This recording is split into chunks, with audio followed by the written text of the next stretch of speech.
Please be seated. We will be starting our program shortly.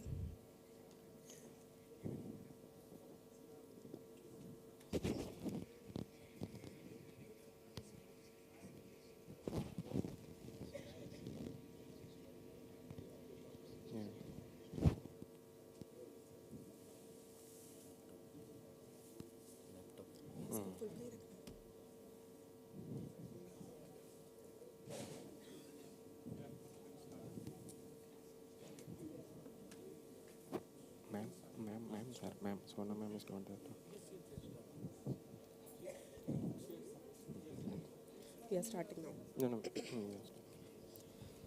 सुप्रभात, नमस्कार एवं सुस्वागतम। देवियों और सज्जनों, विशिष्ट अतिथियों, सम्मानित वैज्ञानिकों, शोधकर्ताओं, मित्रों, सहकर्मियों, ऑनलाइन प्रतिभागी, सेवानिवृत्त वैज्ञानिक एवं कर्मचारी और प्रसार माध्यम, मैं रेणु और अरविंद वेल बहुत खुशी के साथ आज भारतीय उष्णदेशीय मौसम विज्ञान संस्थान के 62वें स्थापना दिवस पर आप सभी का हार्दिक स्वागत करती हूँ। आज हम सभी इस शुभ अवसर पर यहाँ एकत्रित हुए हैं भारतीय उष्णदेशीय मौसम विज्ञान संस्थान की उल्लेखनीय यात्रा का जश्न मना रहे हैं। अपना कार्यक्रम प्रारंभ करने से पहले आपको बताना चाहूँगी कि हमारे स्थापना दिवस कार्यक्रम का सीधा प्रसारण IITM YouTube चैनल पर भी हो रहा है। Welcome, greetings, and very good morning to all. Ladies and gentlemen, distinguished guests, esteemed scientists, researchers, online participants, media friends, colleagues, retired scientists, and staff. We, Arvind Vail and Renu, with great pleasure, welcome you all to the 62nd IITM Foundation Day. We have all gathered here to celebrate the remarkable journey of Indian Institute of Tropical Meteorology. We will start our program now, and before, I would like to mention our Foundation Day program is streaming live on IITM YouTube channel. To begin our program, we would like to welcome our esteemed guests to the stage. Now, I would invite our Honorable Secretary, Ministry of Earth Sciences, Dr. M. Ravi Chandran, joined with us online. The chief guest of today's program, Shri Nilesh M. Desai, Director, Space Application Center, Ahmedabad. Sir, please join us on the stage.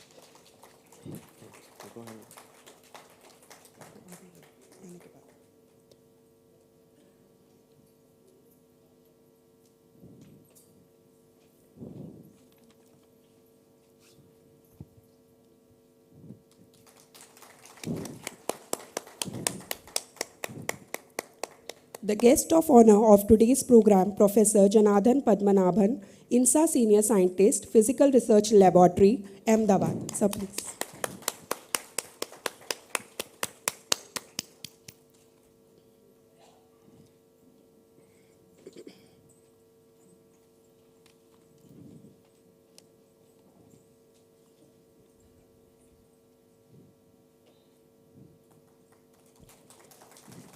Our Director, Dr. R. Krishnan, Director, Indian Institute of Tropical Meteorology, Pune.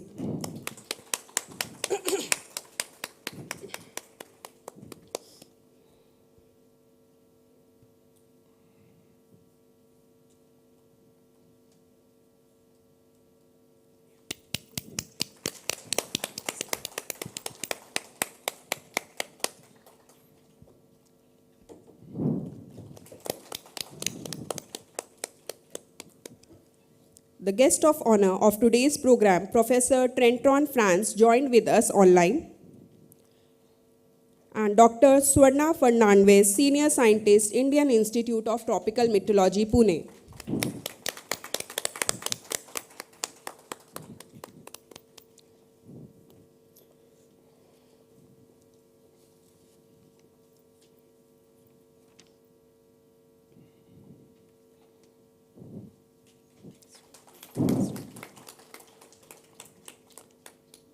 Now, I request our director to welcome the chief guest with bouquet.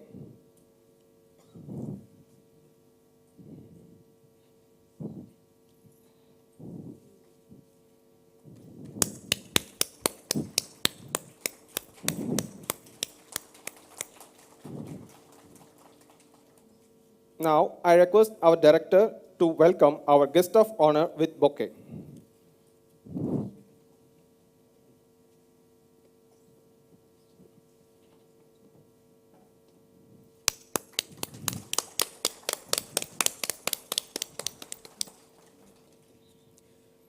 And I request Dr. Sachin Deshpande, Senior Scientist, IITM, to welcome our director with bouquet.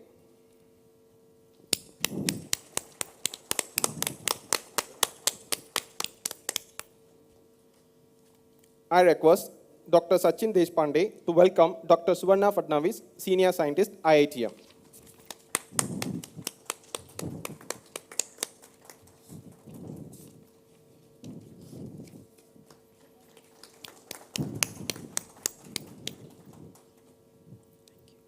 Thank you.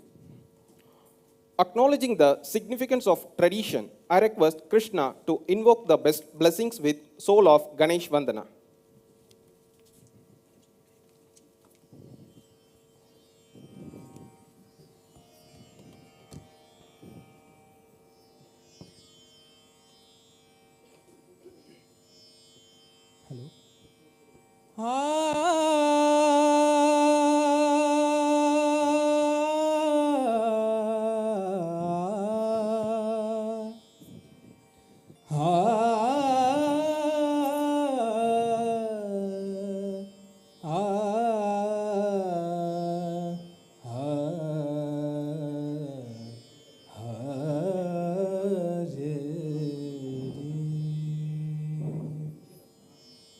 प्रथम तुला वंदितो कृपाळा प्रथम तुला वंदितो कृपाळा गजानना गणराया प्रथम तुला वंदितो कृपाळा गजानना गणराया प्रथम तुला वंदितो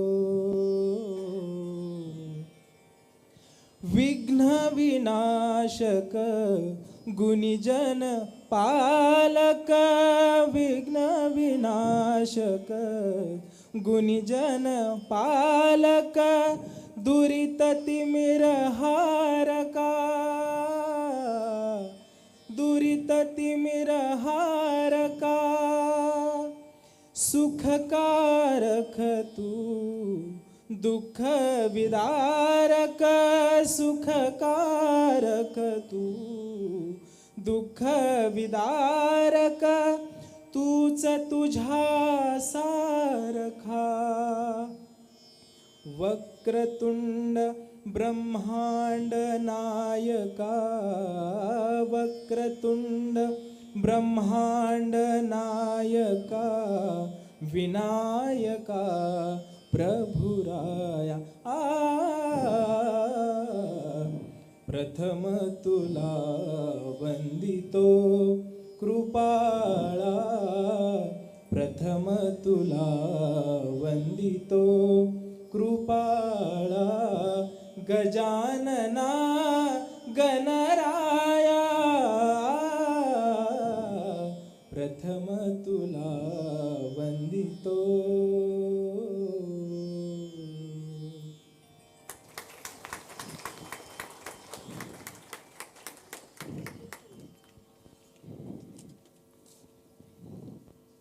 Thank you, Krishna, for the divine melody. Now we'll move ahead. Light symbolizes knowledge, and knowledge remove ignorance. We will now light the lamp to pay homage to best of all wealth. I invite all the dignitaries present on the stage to light the lamp.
Yeah. बैठने के बाद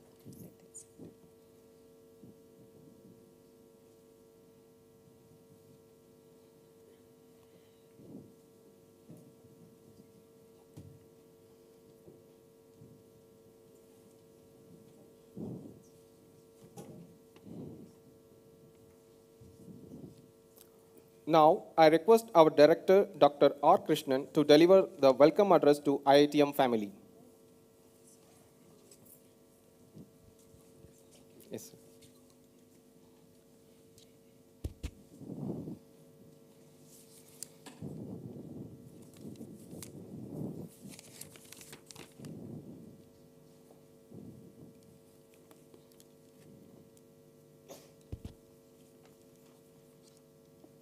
Respected esteemed dignitaries, Dr. M. Ravichandran, Secretary, Ministry of Earth Sciences, Government of India.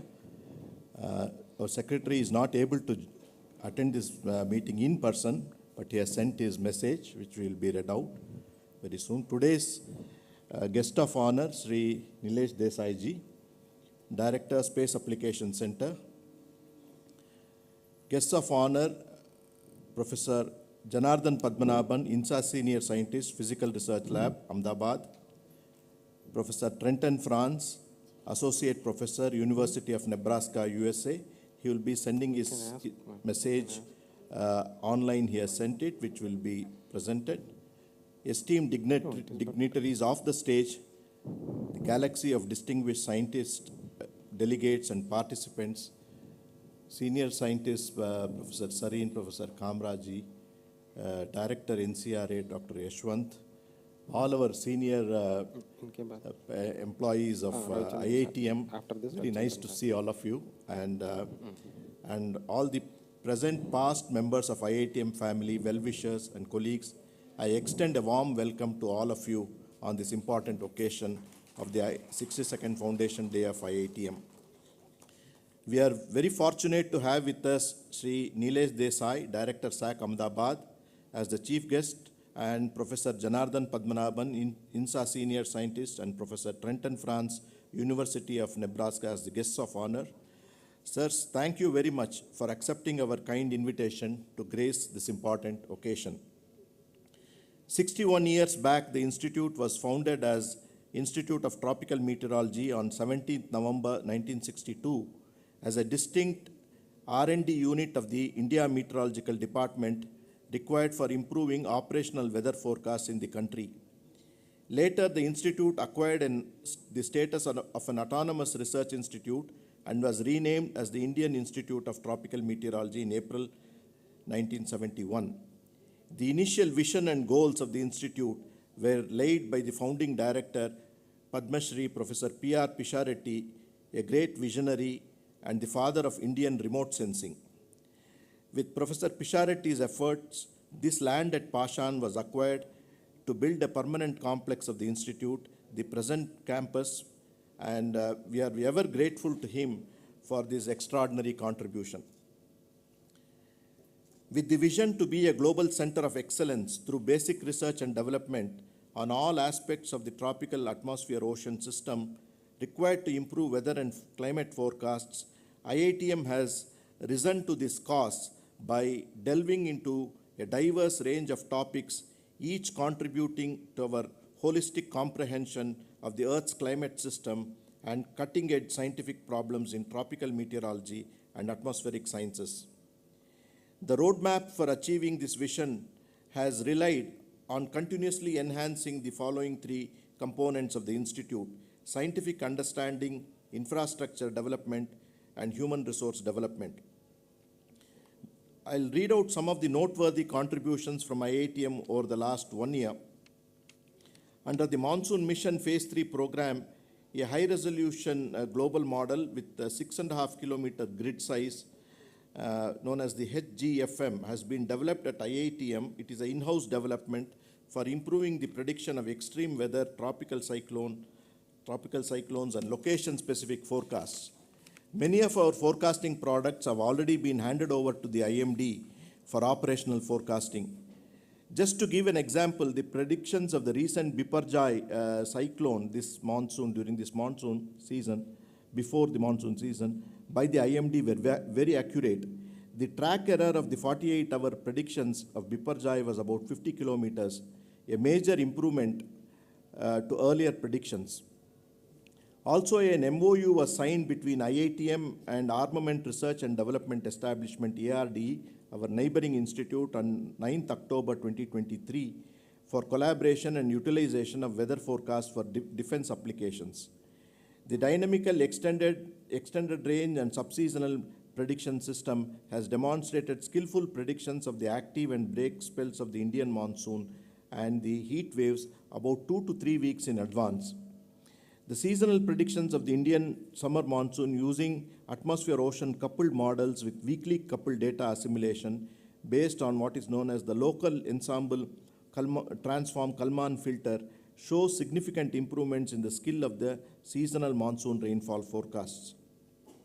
On the occasion of the MOES Foundation Day on 27 July 2023, the project report on cloud aerosol interaction and precipitation enhancement experiment CAPEX and the cloud seeding experiment was released by our Honorable Union Minister of Earth Sciences, Shri Kiran Rijiju ji. Following the successful completion of the IITM Earth System Model, IITM ESM, to the Intergovernmental Panel on Climate Change, IPCC 6th Assessment Report, the development of the next generation IITM ESM is in progress. The next generation IITM ESM will be contributing to the coupled model intercomparison project phase 7 and the IPCC AR7. So in this connection, also the decadal climate prediction experiments have been initiated using the IITM Earth System Model. The IITM Atmospheric Research Testbed, ART, Central India facility at Silkeda near Bhopal, they conducted the Monsoon 2023 observational campaign jointly with IMD and NCMRWF by making twice daily radio sound measurements observations at Silkeda along with coordinated radio sound observations from several IMD stations. The 2023 monsoon observations are being included in NCMRWF data assimilation system to produce a special monsoon reanalysis product. A 72-meter tall tower has been installed at IITM ART site in Silkeda. This unique facility in India has simultaneous observations of meteorological variables, greenhouse gas fluxes, etc. required for climate change research. Honorable Union Minister of Earth Sciences, Sri Kiran Rijiju ji, and Secretary, Ministry of Earth Sciences, Dr. M. Ravichandran, visited IITM on 15 July 2023 and interacted with all the institute scientists and staff. In the august presence of the Honorable Minister and Secretary, 2 MOUs were signed between IITM and Tejpur University, Assam, and Aryabhatta Research Institute of Observational Sciences, ARIS, Nainital, Uttarakhand, on collaborative research on biosphere-atmosphere exchange of greenhouse gases and energy fluxes at the Kaziranga National Park, Assam, and at Devasthal near Nainital, respectively. Inspired by the first visit to IITM Pune, the Honorable Minister again visited the high-altitude cloud physics lab of IITM Mahabaleshwar on 5th October 2023. The Honorable Minister was highly appreciative of the scientific research work done at IITM and was enthusiastic to know about the research on monsoon clouds, cloud systems, orographic rainfall over the Indian region, and several other topics. The lower atmospheric research using unmanned aerial system facility, LORUS, this team has developed a portable mini radio sound ground receiver system for meteorological data telemetry from higher altitudes. There is a very strong and positive synergy between IITM and other MOES institutions that has helped in addressing various practical challenges. For example, due to the joint efforts of IMD and IITM scientists and engineers, the C-band radar at Sholapur, which was non-functional after the COVID lockdown, has now been successfully revived. Presently, there are ongoing efforts to revive the X-band radar, which was located at Mandra Dev. IITM has provided leadership in setting up a lightning location network for monitoring lightning activities across India. An upgraded version of the Damini mobile app for lightning alert was released in November 2022 and is offering support in 15 regional languages. IITM implemented the Air Quality Early Warning System, AQEWS, for Delhi NCR in collaboration with NCAR USA, using a very high spatial resolution of 400 meters, globally harmonized and standardized modeling approach, and officially handed over to IMD in June 2021 for operational use. IITM also developed a decision support system for air quality management in the Delhi NCR region and handed over to the Commission for Air Quality Management, CAQM, in 2022. IITM organized a major international conference on regional climate, ICRC Cordex 2023, during 25 to 29 September 2023. The international conference was conducted jointly at two hubs, one at IITM Pune and the other at the ICTP, International Center for Theoretical Physics, Trieste, Italy, with joint sessions and both joint sessions and also specific sessions.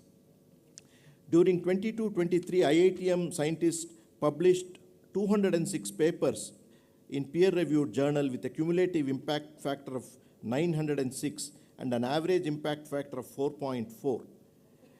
And 25 PhD students who graduated over the last year were guided by IITM scientists.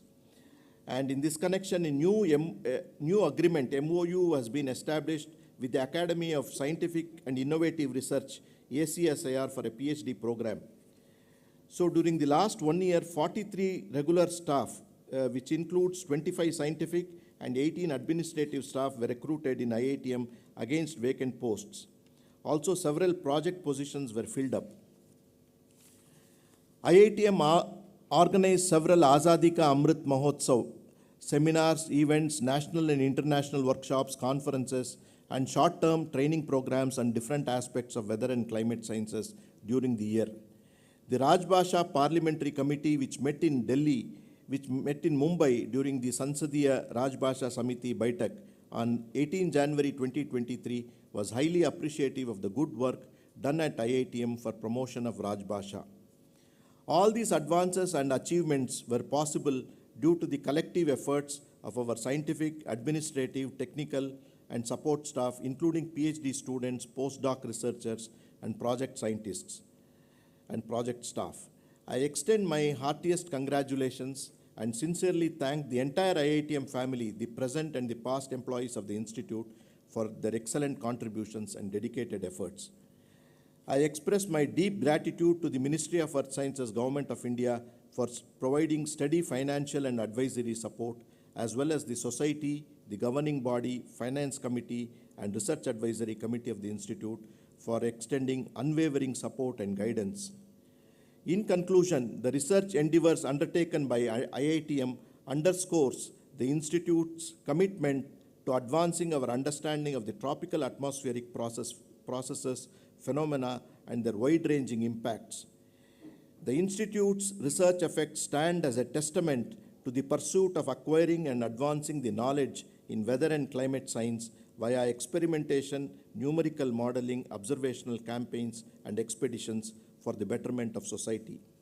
Without taking much time, I once again thank all of you and welcome all of you to the IITM 62nd Foundation Day celebrations. Thank you all. Jai Hind.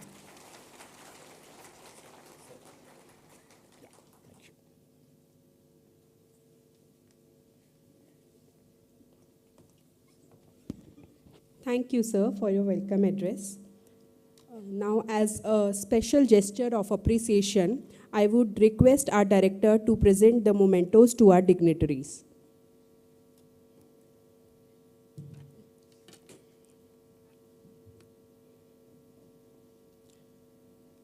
Sir, please present the memento to our chief guest.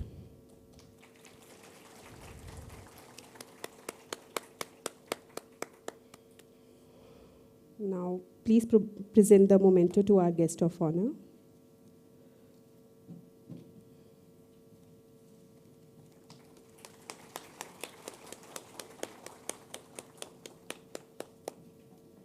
We will start our talks of dignitaries, and so I request all the dignitaries present on the stage, please be seated in the VIP row downstairs.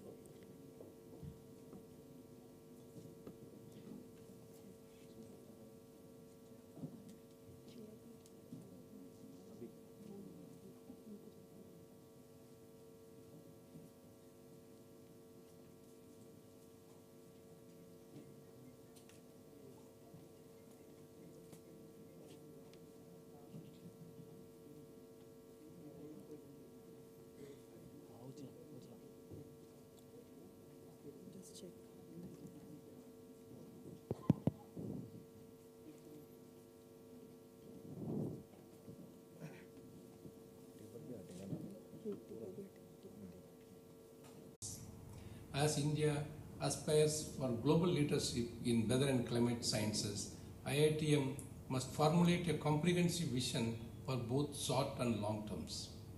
Looking ahead to the pivotal year 2047, during Amrit Kaal, we need to set up ambitious targets.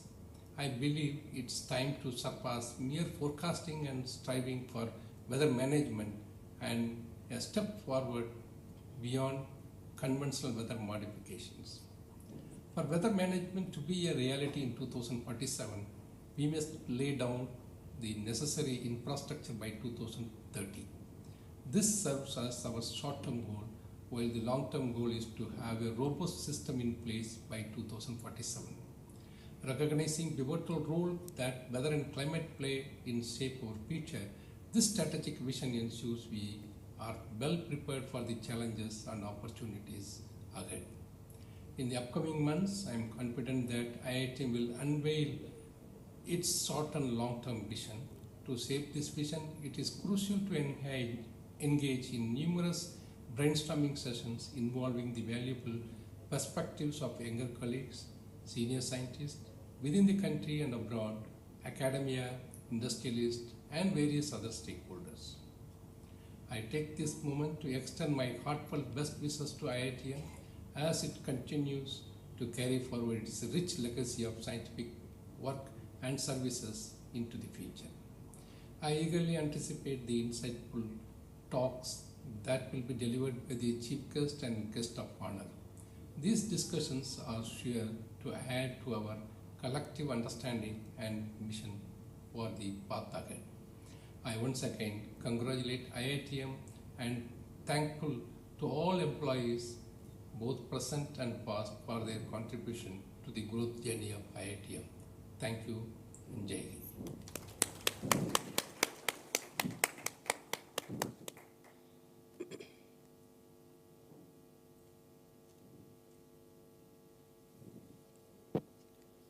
Thank you, sir, for extending your warm wishes and support to IITM on this important occasion. This will keep our spirits high to meet the aim and vision of ministry entrusted to us. Now, we will move forward with our inaugural addresses. It is my privilege and honor to introduce our chief guest, Shri Nilesh M. Desai, a truly distinguished scientist known to all of us, whose exceptional career has remarkable mark in the field of space application. He has played a pivotal role in developing, enhancing space infrastructure and its application, including the state-of-art technologies for governance, development, and strategic use revolving around satellite communication and navigation-based applications. Shri Nilesh Desai is a highly accomplished engineer who has successfully led the design and development of ISRO airborne and spaceborne microwave remote sensing payload, including RISAT-1, Seabed synthetic aperture radar, OceanSat-2, SCAT-SAT-1 scatterometers, Chandrayaan 2 orbiter SAR, and it has been highly appreciated by our Honorable Prime Minister Shri Narendra Modi ji also. In addition to his contribution to engineering and technology, Sri Nilesh Desai is also an esteemed scientist with about 175 technical papers presented at national and international conferences.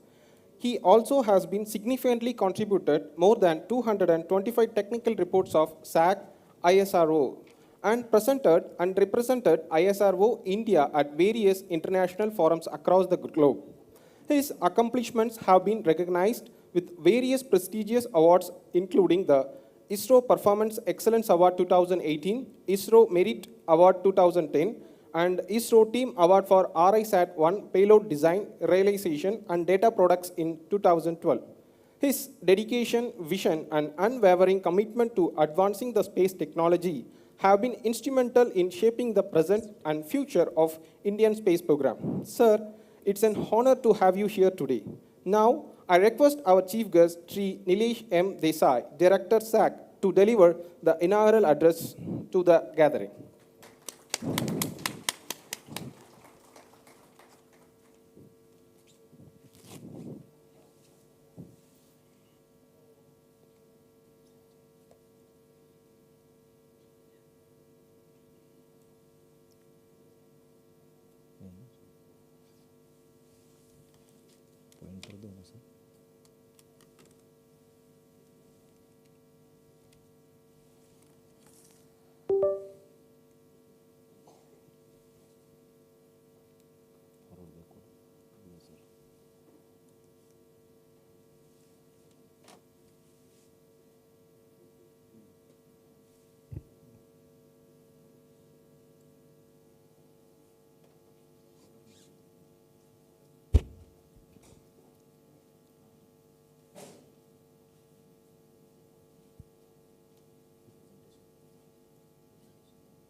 Good morning.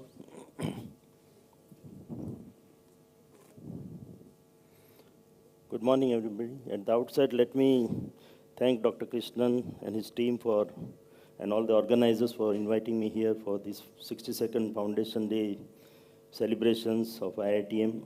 So thank you, sir. And also, let me wish and compliment and congratulate each and every person of this institute for bringing it to the stature what it is today.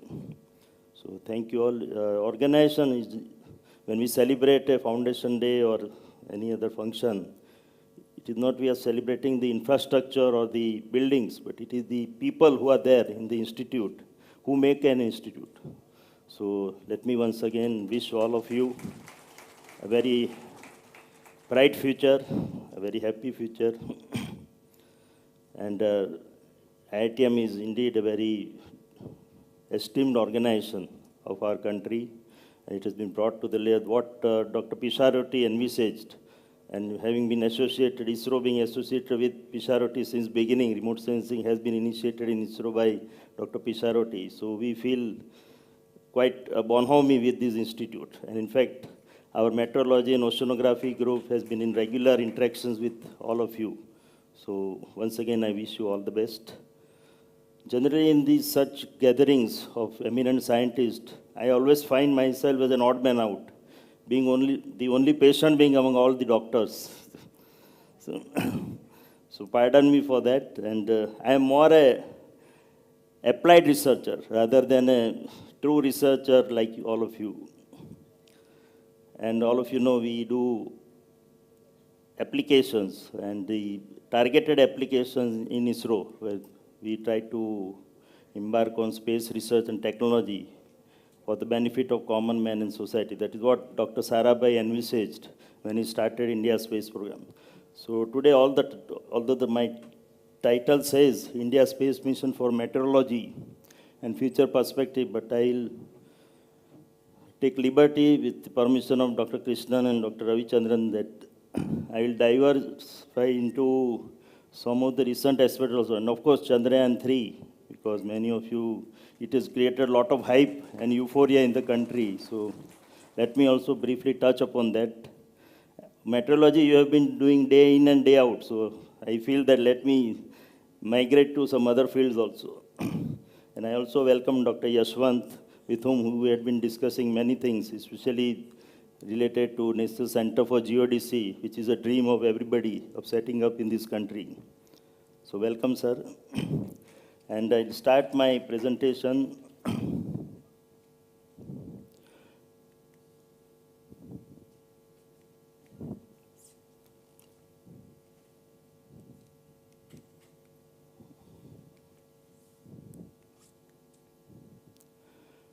So anyway, all of you are familiar with Earth observations, where we try to touch upon various aspects from ocean, land, and further atmosphere, geoscience, disaster management, and of course climate change, about which Dr. Ravichandran Nair was also talking about. So all these aspects we have been covering under our Earth observation program. And now with the emphasis on, as all of you know, with space reforms having come up during the COVID time, government is trying to open up the space sector. So being a very closed affair, we were having only 2% share in the global space market. And Honorable Prime Minister feels that it should be increased to at least 5%, if not 10%.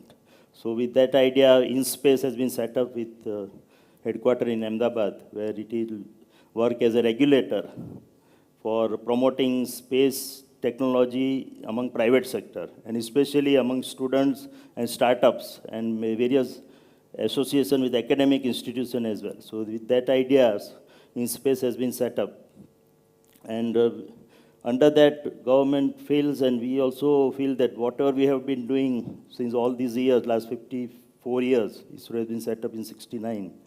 So many of these routine things can be transferred to private sector, who can take up our other routine program, whether it is related to land or ocean or even climate change or weather forecasting. And we concentrate more on these three major aspects which I have written, that is retrieval, cal-well, and data assimilation. But because many of our products, they lack the desired accuracies. That is what has been a common refrain of everybody. So we concentrate more on calibration, validation, assimilation, modeling, and all those aspects. So that way we'll come more nearer to institute like IITM, where we can do many joint research as well.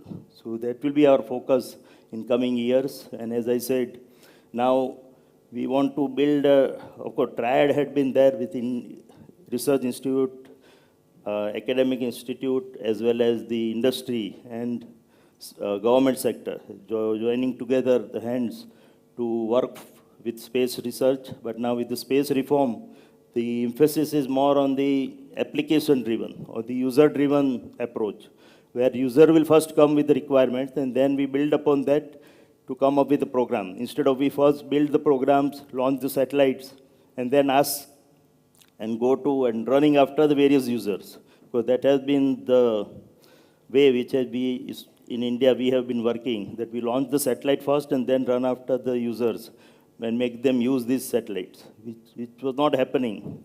So now government wants that let first user come with the requirements and then you embark on program. Of course, it has its own imperatives, but we are trying to come to terms with this new policy where many of our programs will be driven more by the users. And of course, users include government users, where like IMD or others, who will dictate many of our programs in future, especially related to weather forecasting. Just, it is my duty to introduce SAC. Of course, everybody knows NASA, and when I give talk, I say that everybody knows NASA, especially students. And now people have started knowing ISRO also, but nobody knows about SAC, Space Application Center. So, being director of the center, let me also tell you briefly about SAC. This is what you are saying, that big antenna and dome-like structure. That was the India's first earth station, communication earth station. So when Sarabhai began his space program in late 60s, so this was the only building which was there in that whole area. If some of you have visited Ahmedabad satellite area, so from Gujarat University onwards to west of that, it was all totally forest area. In that only this one building was built up with the help of NEC Japan, those days. Nippon Electric Company Japan, who built this India's first communication earth station. And we had an American satellite, ATS-6, to do the site experiment. Of course, I will not go into those details, because Sarabhai wanted that if you want to build satellites, use space technology and all that, first one should learn how to use space for various applications. So that way our program was initiated as an application-driven program only, whether it is communication or when Pisaroti sir started the remote sensing program with the famous coconut experiment, with various balloon experiments and aircraft flights and all that. So this was how SAC was started. Then it was scattered all across Ahmedabad. So it was brought under one umbrella, and Professor Yashpal, who was then physicist at TIFR Bombay, he was brought in as our first director in Ahmedabad in 1972. So we just completed 50 years in 2022 December, still looking for the occasion to celebrate it. So that way it is nice that you are celebrating your Foundation Day every year. And then, as I said today, that was the only building in that whole area, and today we have 50 buildings at that place, and we have 2 more campuses which are located 7 kilometers away. That is, you are seeing in the right-hand side.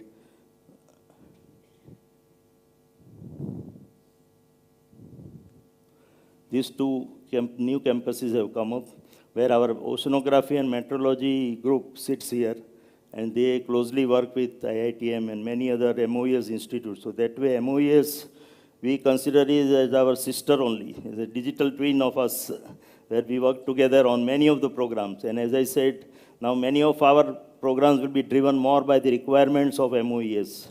So we continue to have very good relationship with MOES and of course IITM. And we have a Delhi Earth Station, then we have a very good exhibition, and this in-space, as I said, headquarters is set up in one of our campuses.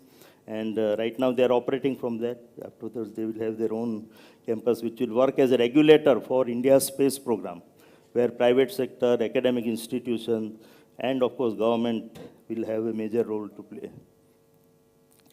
And SAC is something unique, because I always point out, unlike other ISRO centers, which work on specific work, whether it is related to rocket building or satellite building or data reception. Unlike that, we work on large number of domains. So if you see the human resource composition and other infrastructure, we are more like an academic institute or a university rather than a government institute. So that is the uniqueness of SAC, and its work area itself defines what multidisciplinary role we play in ISRO. So we do what is, rocket is just a vehicle. Similarly, satellite is just a platform. But the instrumentation which does the actual work for 1, 3, 5, 10, even 10, 15 years is the payload or the sensor, which is developed at Space Application Center, Ahmedabad. So we do communication and navigation payload like GPS and all, optical camera systems for various land, ocean, weather, many applications. Then microwave radar systems where scatterometer and synthetic aperture radar, they are the major workhorses.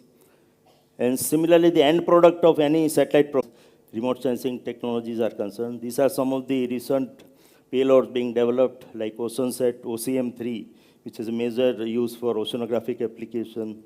Then scatterometer is one of the major instruments.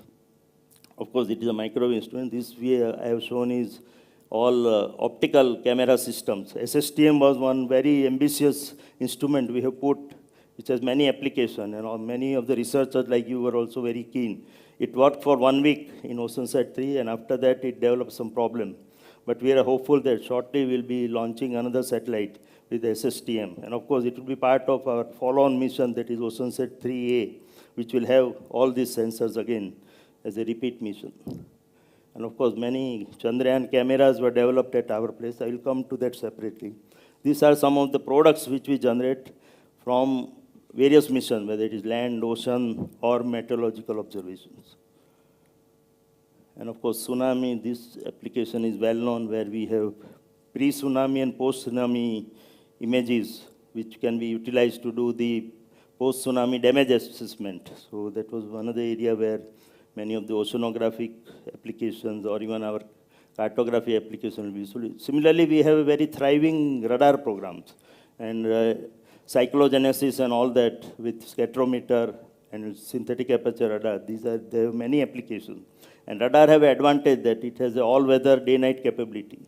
So, and it works also under cloud cover. So that is a major sensor as far as micro remote sensing is concerned, and it has come a long way. In fact, the program started almost together with our optical remote sensing program in early 80s or late 70s. But we took our own time because radar is a dual-use technology. All of you know that. So nobody provides this technology on platter to you. Even your best of your friends also don't give you this technology. So we have to do everything on our own. And that way now India is a world leader. So I am very proud to say that, having started my career in radar development. So today we are building indigenous micro radars like this, whether it is a small satellite radar or a big satellite radar like RISAT. And the testimony of that is itself that last 10 years we have been working together with NASA and JPL. So that itself shows the people are acknowledging our capabilities, because generally NASA and JPL don't collaborate with anybody.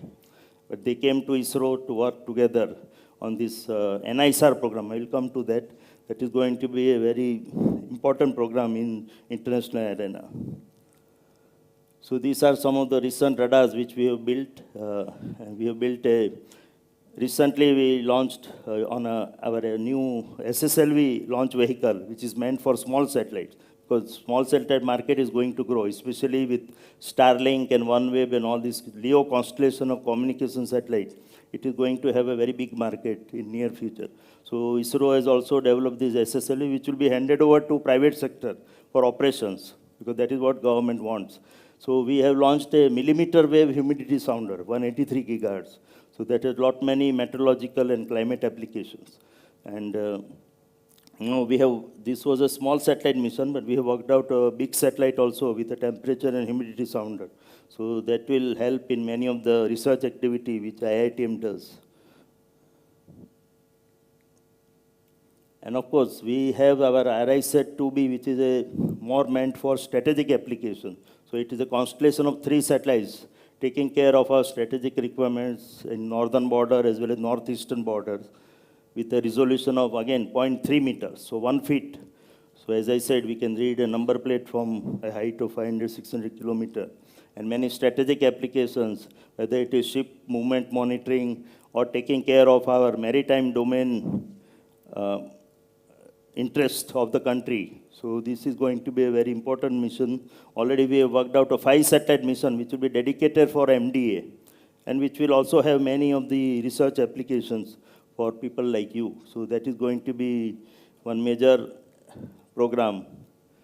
The capabilities, as I was saying, I can read a number plate also. This is just an example of Shanghai Airport using that same satellite, 0.3 meter resolution. So you can make out the make of the aircraft sitting on the tarmac of an airport. So that much capability it is. Of course, people like me and you cannot work out which make it is, but the experts know which make of the aircraft it is. So this goes a long way in protecting our strategic interests. So it is not that America, China, or Russia only spy over us. We also have equally capable ability to take care of our strategic interest. Now, of course, it has many collaborative or collateral fallouts for our research application. And these are some of the applications of synthetic aperture radar imaging. So we have plethora of radars now. C-band, X-band, L-band, and S-band is coming up. Of course, on Moon also we have L and S band radars. So a series of radars, and now we are moving on to what we call millimeter wave and higher frequencies, with a terahertz telescope also being set up at Hanley. So that will give a remarkable capability of many research observation in a wide band of frequencies. And of course, interested people can go to these two websites, Mosdek and Vedas, where we have listed all our application which we do with all these various plethora of satellites which we have for different domains, whether it is land, ocean, or weather and climate. This Mosdek's website is primarily dedicated for all oceanography and meteorological observations. And Vedas is for more for land and other high-resolution applications. And of course, we had been working with Quad also, under Quad, with USA, Australia, Japan, working and adopted one of the island state to help them, because government want that we should be helping small island states so that they can be wooed away from China, because China is doing it in a big way. Of course, each country adopted one island, so we zeroed down on Maldives. But now we have mandate to change over to some other island because of the geopolitical scenario in Maldives, which has changed recently. But we already have data related to all these applications. It is only the question of putting it in a right perspective so that it benefits the concerned islands. And this I was mentioning, the whole world is eagerly looking forward to this NASA ISRO synthetic aperture radar. So it is named synthetic aperture radar, but it is what we call SWIP-SAR. It is a new concept in radars. Many of you who are familiar with radar know that in radar either you get good resolution or you get good swath coverage. So you have to do trade-off between resolution and coverage which you want, the area which is under the observation. So this is one technology patented by JPL, SWIP-SAR, where without compromising resolution you can achieve wider swath or swath coverage. So that is the patented technology. That's why when they initially came in 2012, after we launched our RISAT radar satellite, C-band, NASA and JPL approached ISRO with a proposal that they have this technology, so they are going to develop a L-band SWIP-SAR. And they want that ISRO should provide satellite and launch vehicle and launch it from Sriharikota. And you may be surprised to know that NASA is world's #1 space agency. And JPL is considered to be world's best aerospace laboratory, working on space science. And India or ISRO said no to them. Generally, nobody says no to NASA.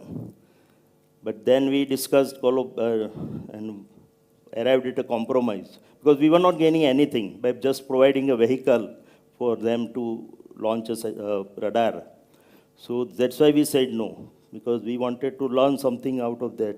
Then we arrived at a compromise that they will make L-band radar and we will make S-band radar based on same technology, SWIP-SAR. So a lot of collaboration happened after that from 2012 to 22. It was supposed to be launched in 22, but due to COVID and all, it got delayed.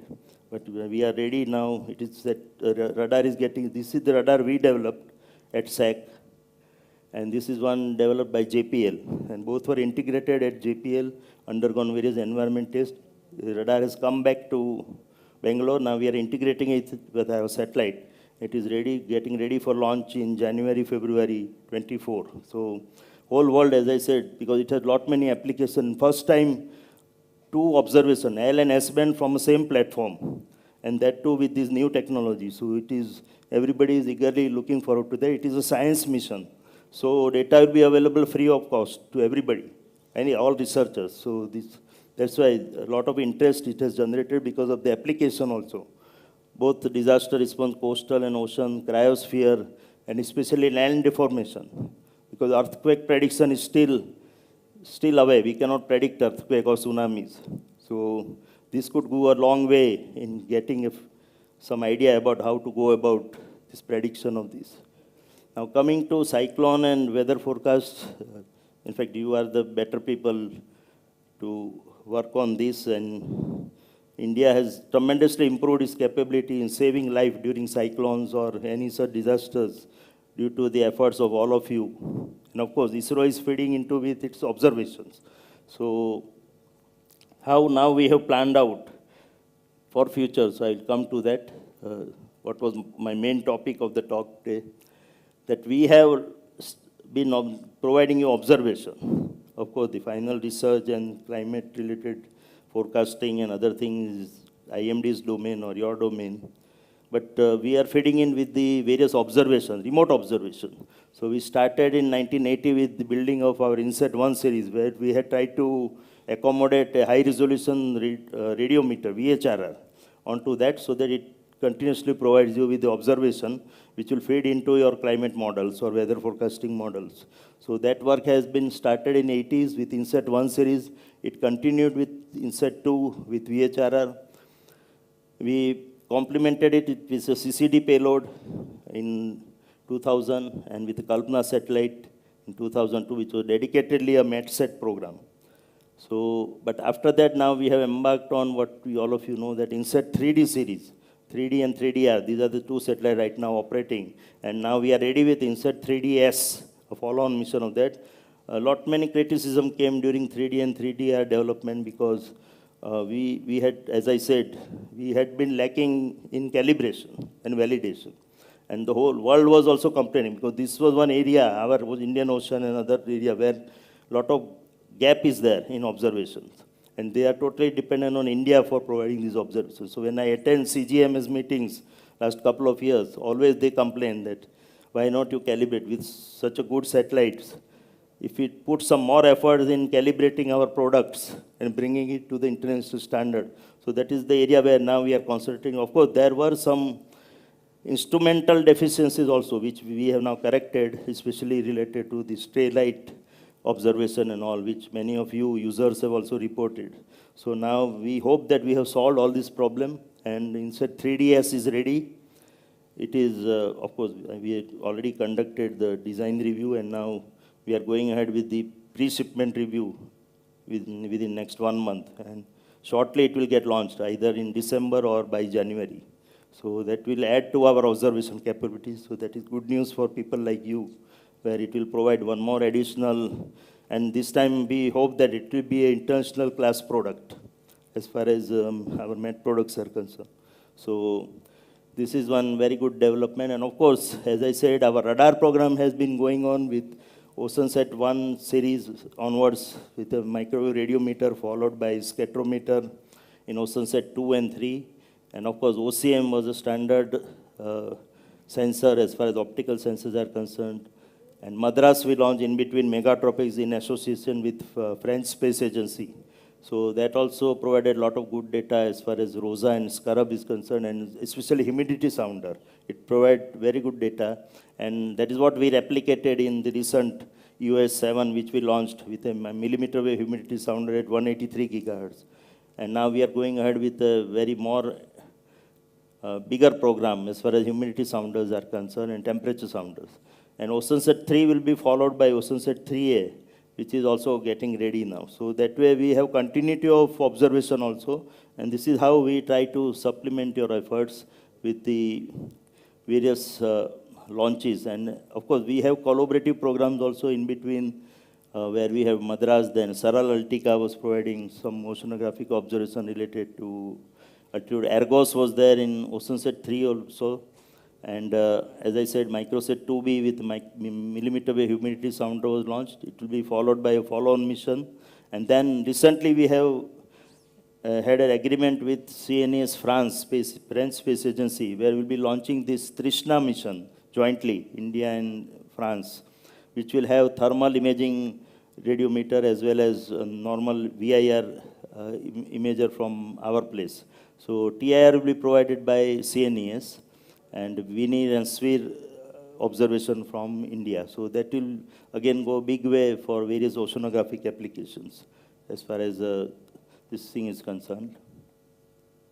And of course, as I said, VHRR program now with 3D and 3DR and 3DS, that will complete the INSAT 3D series. But now we had been already discussing in association with a committee set up under the chairmanship of Dr. Mahapatra, where earlier we worked out some configuration, but in view of the recent changes in India's space program, so we again relooked at that, and that report is also ready now, and it has been already submitted to MOES as well as ISRO chairman, who will then undergo one review, and then we will be embarking on this INSET 4 series. So whatever your new requirement you feel, I hope that it will also include whatever is there in INSET 3D will continue with a large number of channels as far as imager and sounder is concerned. And along with that, lightning mapper and other instrumentation also we are going to add. So that will add to the capabilities which we have for meteorological and oceanographic observations. And of course, GISAT is ready. One GISAT we lost because of the failure of the launcher last time, GISAT 1. So now GISAT 2, or we call it 1R, that is ready now. And we have that LWR channel also added to that. So that will add to the meteorological capabilities. So now MOES has also given approval for launching that. So in very short time, we will be launching this GISAT 1R that will have it will add to our MET observation capability also. Apart from many strategic applicability, it will be a game changer as far as observation, because it is a geostationary satellite. So constantly it will be looking over our Indian region, and with not only it will have surveillance capability for strategic application, but apart from that, various meteorological observation also will add into that. And of course, 3DR, 3DS will be, as I said, with the improved calibration on board, and equally improvement in ground calibration also. We will be having very international quality or climate quality products with this INSET 3 series. And similarly related to various products have been already being generated, and they are available on MOSDEC as well as IMD websites also. So this has been regularly used, whether related to cloud and precipitation, all these products. I am not an expert on that, but AOD, cloud mass, rain related, all these information and products have been not only science products, but operational products also are being regularly generated in association with IMD. So this has been, all these products have been available in various categories, LWR, MWR, sphere and visible. So that is regularly serving in national interest. Of course, whatever lacuna is there, as I said, related to calibration and validation, we are trying to improve upon that, and I'm hopeful that with 3DS getting launched by January, that will really add to the capabilities of operational meteorology, as well as many research areas also it will open up. So these are the products which have been already there under MMD RPS, which has been set up for IMD, and regularly they are being provided, even fog related thing or snow, aerosol, optical depth, ghost precipitation index. So lot many products, whether operational, L1B, derived and cloud properties. So they are being regularly being provided, and lot of research has been happening at our place also with our AOSG group. So they have been constantly working. If you have any problem to be addressed, please do bring it to our notice also, and we would like to collaborate and work with your team also in that, because you are the people. And as I said, low Earth orbiting satellite, starting with Bhaskara 1 and with radar satellites now, altimeter, spectrometer, so all what you can think of for observation. Only thing lacking, I feel, after megatropics and earlier MSMR is the radiometer, multi-frequency radiometer. So that is one area where I feel that if the need comes from the user like you, especially IMD or IITM or research people like you, then that is one area where we are lacking in that SST observation using a microwave radiometer. Of course, SSTM we are going to launch with an optical sensor, but a parallel counterpart microwave radiometer will add to the various capability. So that is one area we look forward to you people also for coming out with the need of that particular sensor. So OceanSat series is a regular operational series, and it is going to continue. OceanSat 3 is already in orbit, and SSTM has failed, so we will be going ahead with OceanSat 3A. And of course, a separate small satellite SSTM mission also we are planning. And to add to that, as I mentioned, All these geophysical products are being regularly now generated using OceanSat OCM as well as scatterometer products, whether it's for cyclogenesis and other observations. So these are regularly being provided, both evaluation product and science product as well as operational products. SSTM didn't work, but we are shortly, as I said, we are going to fill in that gap with the launching of SSTL. And scatterometer, it is the only scatterometer in the world with this capability. So now we have added a high resolution mode also with a 25 meter and 12.5 meter capability. So that will also serve a lot of purpose. And we are regularly collaborating with NASA, JPL also on this, because they are also interested in coming out with newer and newer products using these high resolution videos. Megatropics had been a good success. Of course, Madras failed after working for 3 months. That was a big loss. Otherwise, that would have been a very landmark mission. But Scarab and Saphir, that is the humidity sounder, it provided very good services. And of course, now France is not interested in developing a follow-on mission. So we are now going ahead with our own mission with the humidity sounder and temperature sounder. So this is what we launched on a small satellite as an experimental basis, and it has provided good data. And now we have provided this to IMD and I think IITM also, so that you can assimilate in your models and start using this as a replacement of Saphir. And as I said, GISat 1R is already ready. Now we are just waiting for the approval from government to launch it. And as you say, it is going to be a game changer as far as not only surveillance applications, but also many of the meteorological observations. So this is one satellite which I request that you look into that various applications, especially the LWIR, which IMD has been demanding since long. And of course, as I said, in SET 4th generation, we have advanced imager, which everybody is demanding with 16 bands. Then LEO, we already have all the capability. Lightning mapper we are going to add. So as a precursor, we may launch a LEO lightning mapper also, although it will have a limited capability, but it will be a precursor to what we put in the INSAT 4 series as a geostationary orbit, a lightning mapper. And a hyperspectral infrared sounder also has been planned using that. And this will provide various cloud analysis capability with a geo imager with advanced channels, up to 16 channels. And apart from that, we had been working on this precipitation radar, aerosol lidar related studies are also going on. So that is one area where we would like to now concentrate more onto these observations. And of course, as I said, lightning mapper will be there in INSAT 4th generation as a similar to what we have in Himawari, and with Earth radiation budget also coming up. So these are some of the focus area where already we are doing the technology development and counterpart research in our science and modeling part also. So we will be taking up in due course once the government approval comes. And of course, GNSS metrology is also emerging, like GNSS reflectometry as a new field where already we have this navigation satellite in L and S band. So the data from that can be utilized for either ground-based meteorology or space-based GNSS meteorology. So these are another new areas of research related to radio occultation if it is space-based. So a lot of work is going on in this area also at our place, and I suggest that we can collaborate further if some of you are interested in doing this. So in summary, already we have a thriving oceanographic and meteorological program, both in LEO as well as geo-orbit. But at the same time, we are looking forward to GISat, which is ready, and of course, many LEO humidity sounder and temperature sounder and other programs. And apart from that, INSAT 4th generation, which is going to be the game changer as far as meteorological observation. This is one just for your information.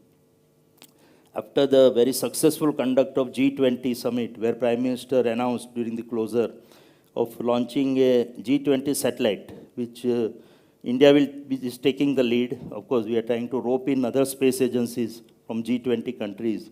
So we will be launching a G20 satellite within next 2-3 years. These are the sensors from our side: polarization sensor for aerosol and cloud studies, the environmental sensor for atmospheric composition, for this methane, carbon dioxide, and nitrogen oxide for environment monitoring. Then forest fire related studies. So these are the optical sensors which we have projected from Space Application Center. And we are now discussing with other space agencies, NASA, CNES, and Germany and other people to bring in their own sounder. This is one new sensor we are putting up. There is hyperspectral millimeter wave sounder, where 100 channels are being put up in this 5260 and 183 gigahertz. Of course, we already have temperature sounder and humidity sounder in this range with a limited channel, 6 channels and 12 channels. Instead of that, now we want to go for a hyperspectral channels up to 100 channels. So this is one new sensor we have proposed in G20 satellite itself. So that will also go along with the optical sensor. So this is one new area of research where we could provide you a lot of new information related to. And just briefly coming to digressing from our main topic, Chandrayaan 3. So what was Chandrayaan 3? All of you know that, of course. The objectives was to travel to Chandra or Moon, 384,000 kilometers. So it is minimum distance is 363, at apogee it is 405,000 kilometers. So average is 384,000. Rest all we know. Gravity is 1/6 and all that. So the objective was to go to that place with whatever constraints we have in our launcher and satellite. Then put an orbiter around Moon. That already we had done 2 times earlier during Chandrayaan 1 and 2. So nothing new was there in that. Second objective was what we failed last time, Chandrayaan 2 time, is soft landing. So landing like a plane on a Moon surface, which we finally did. And the third objective was that once we have gone to that place, do some research there, experiment there. So come put a rover there or robot there, which will do some soil experiment there. So this was the 3 objectives which we started the program. And before that, we have already launched Chandrayaan 1, where we had these 3 optical sensors were there. One MIP camera, terrain mapping camera, and imaging spectrometer, high frequency. So these were the 3 payloads from SAC, and rest all were opportunity payloads from other countries, NASA, JPL, APL, then Belgium, UK. So whosoever were there, because our bus was going, so whosoever wants to climb that shuttle, they climbed onto that. We had enough space and volume. So this was launched, and it was a great success. All of you know that, because that JPL sensor, Moon Mineral Mapper, MCube, it found out water, not exactly water, hydroxyl molecule on the Moon surface. So that was the first time any Moon mission has revealed about a possible water availability on Moon. So in that sense, it was a good success. It was supposed to work for 1 year, but it worked only for 7 to 8 months the first time. And during that time, when we were to launch into the 2005-06 time frame, Dr. Kalam was there in a conference which was organized before launching of the satellite in Udaipur. So he was attending that conference. He just suggested that why not do something memorable, since we are going to Moon for the first time. Let us do something which people will remember subsequently.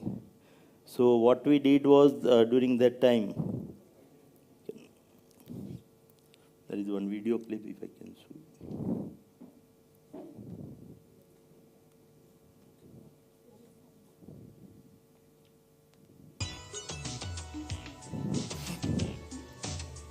After its release from the spacecraft, So rocket what of we did MIP was, will the be orbiter fired, was put in and 100 it will kilometer slowly orbit. start its A descent camera was to the thrown lunar surface. from that During the orbiter from the descent, height of 100 MIP's kilometers. video imaging system will acquire images of the surface of the Moon.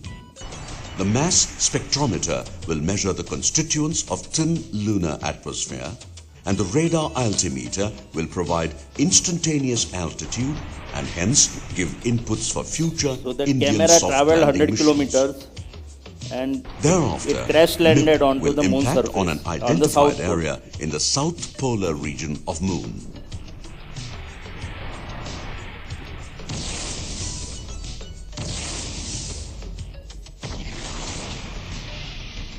Close. Close. So what was, you will feel that what was new in this? This was our first attempt at landing, crash landing. Of course, it was not soft landing, it was hard landing or crash landing.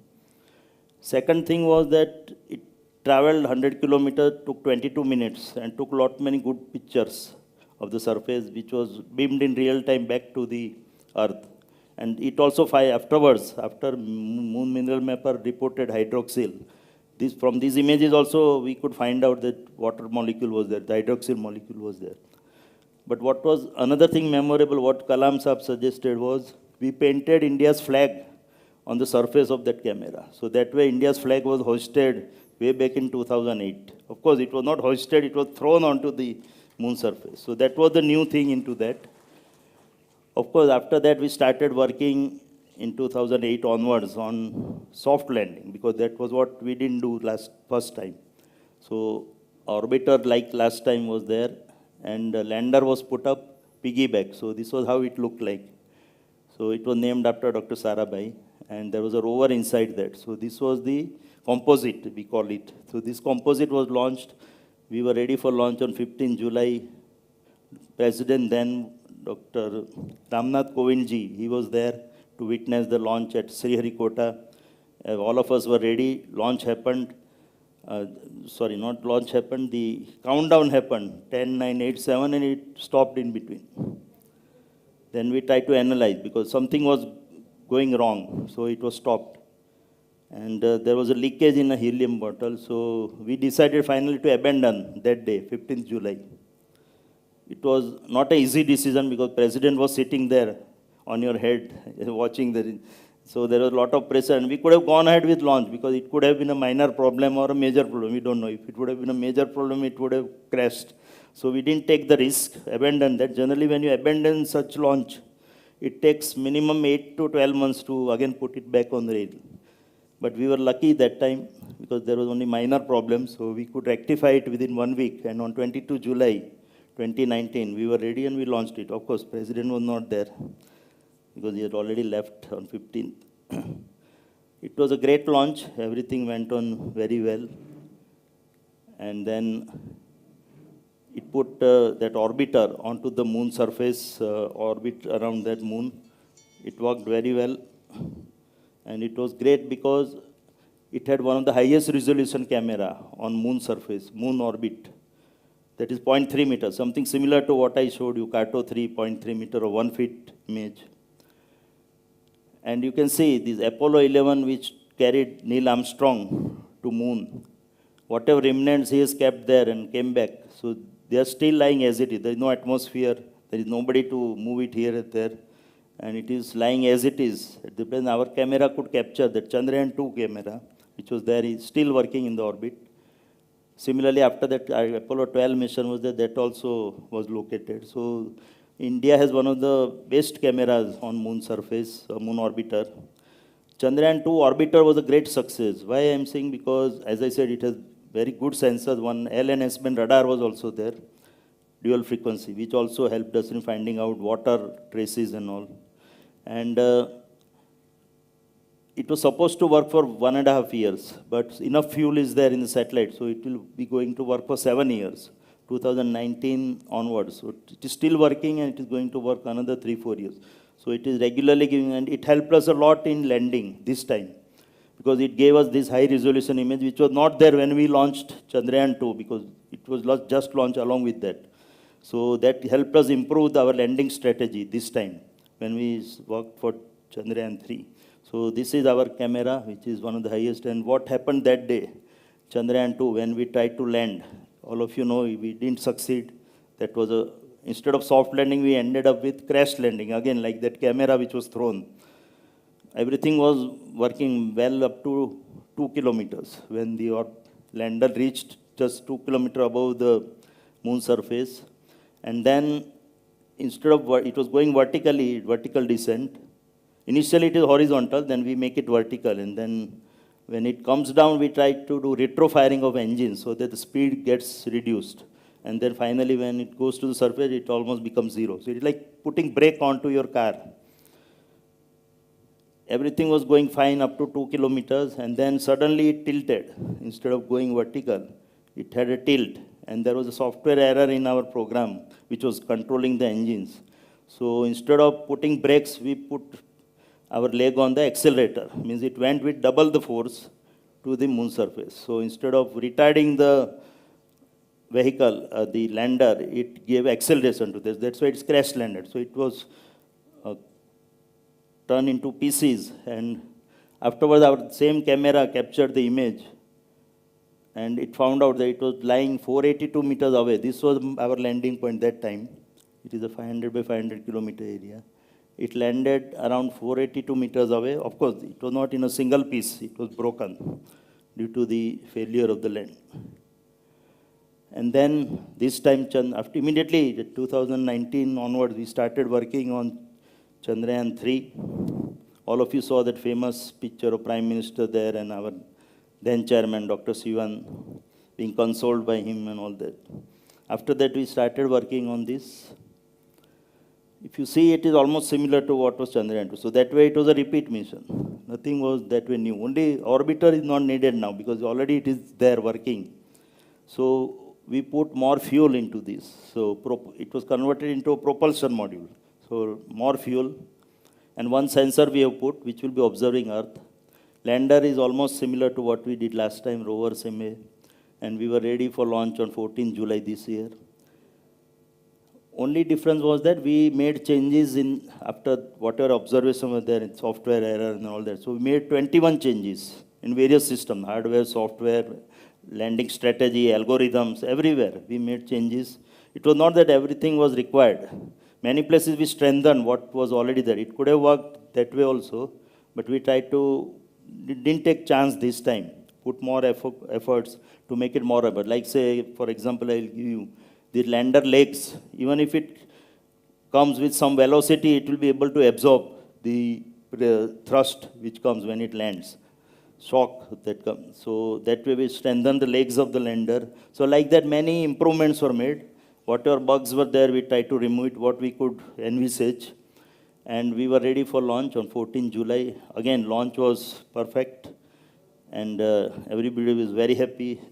That day itself, people felt that we have reached the moon. But actually, it was just the beginning. And we were to take another 40 days. Some of you will ask, why 40 days? When America, China, Russia can go in within 4 to 10 days and come back. We take 41 days. We took 41 days to reach there. That is because we have Maruti only. They have Mercedes-Benz. So it is that analogy. So our fuel carrying capacity is less. We have 4,000 kg launcher only, which can take payload of 4 ton only, while they can go up to 10, 15 tons. So that is the advantage they have. Their engines are also more robust and more with higher capacity. Our engines are not that capable. So we have to live within our restraints of our rocket technology. Because as I said, nobody gives you the technology. Whatever we develop on our own. So within that resources, so we planned in such a way that we have multiple Earth burns 4 times. So we slowly increase the orbit and make it more and more elliptical. Then it moves away from the Earth influence, go towards moon.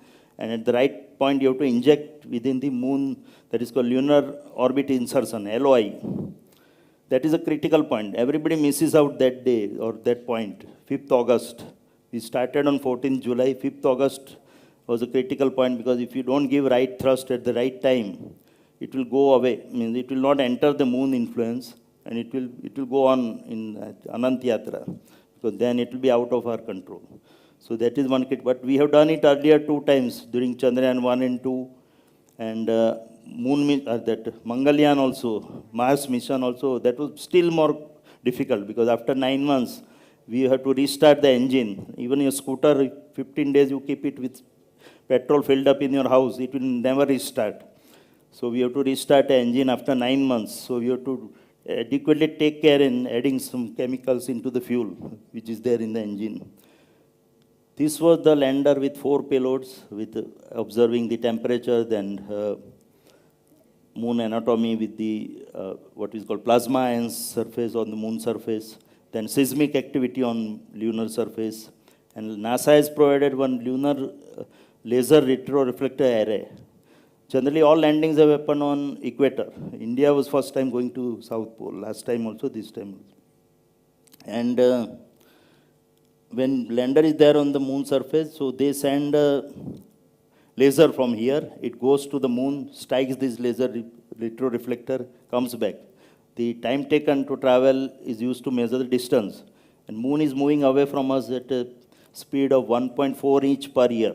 That was what measurement they've done from equator. But since we are going to South Pole, they provided this to us, so we have mounted that on one of our panels. So that will be used to measure on South Pole what is the delay.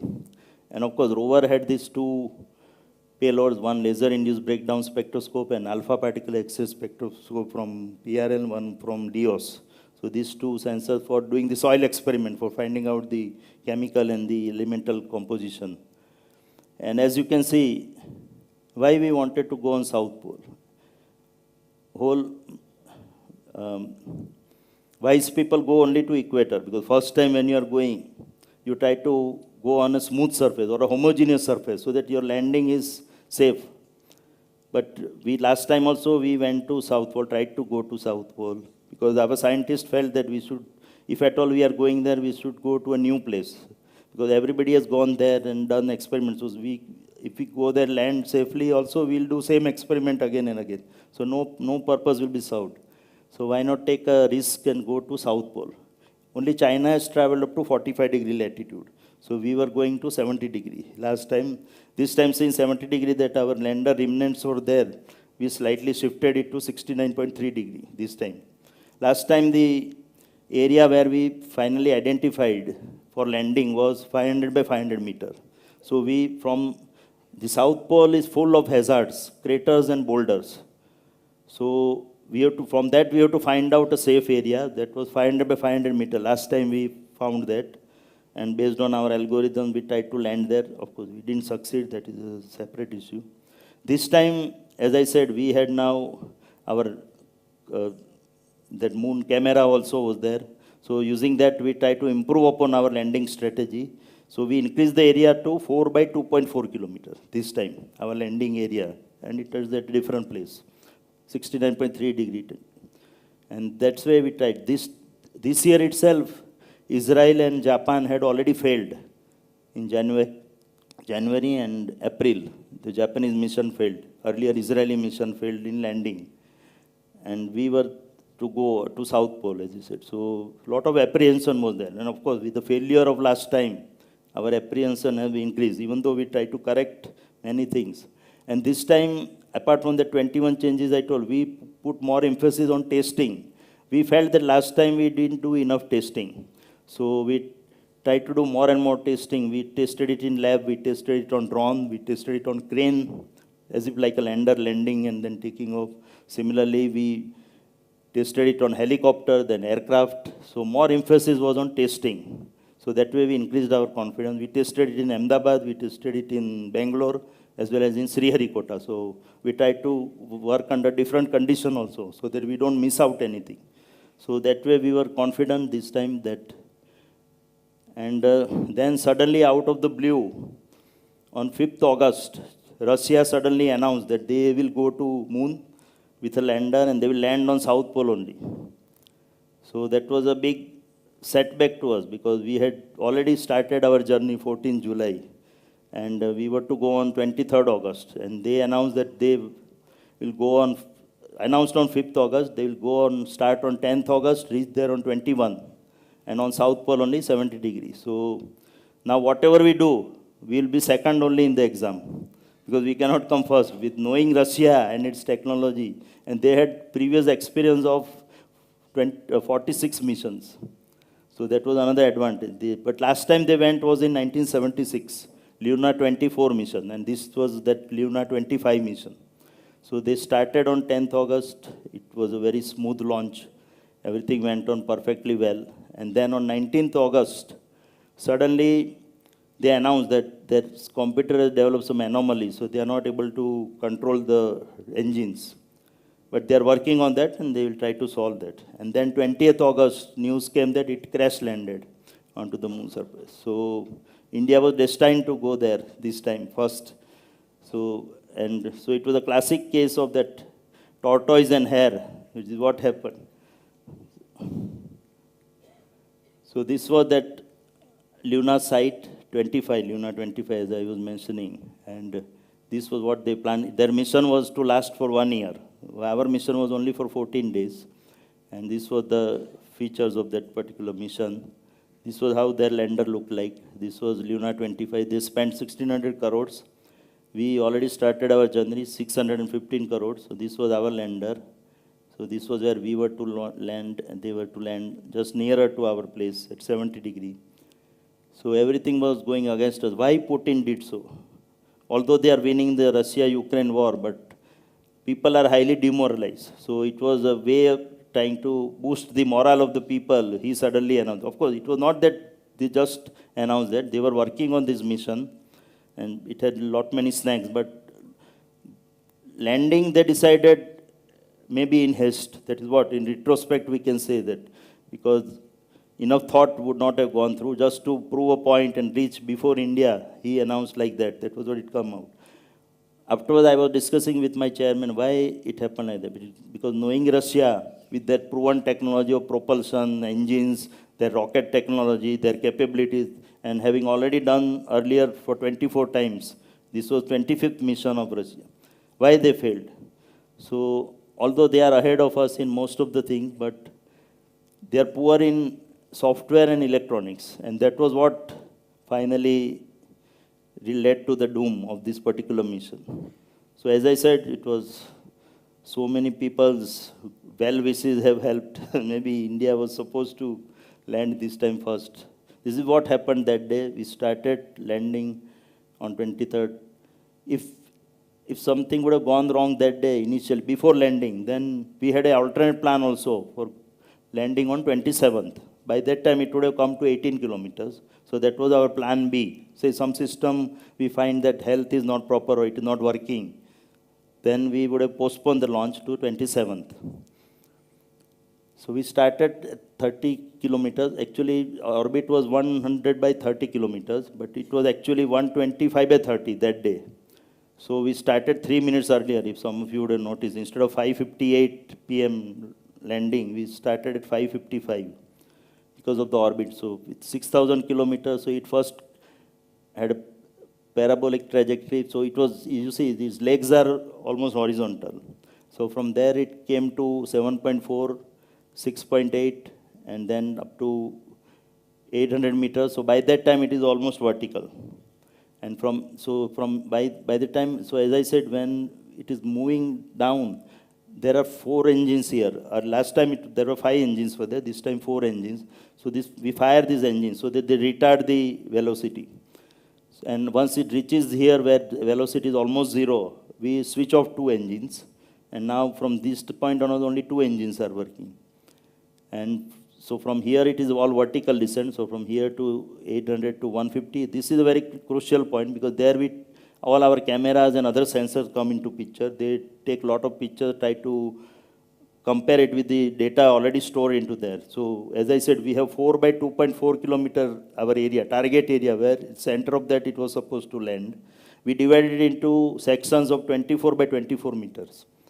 And our lander area, if you see, surface area is 4 meters square, its footprint. So that 4 meters square was to land on 24 by 24 meter section out of the 4 by 2.4 kilometers. So that was the total landing strategy. So here we do a lot of processing in real time and try to find out height and other information. And then if we find that it is a hazard-free region, so it is matching one of the sections. So 24 by 20 meter section in 4 by 2.4 kilometer, roughly will end up with 3,901 combinations, sections. That data, feature of each section we store into our lander computer and try to match when we are here.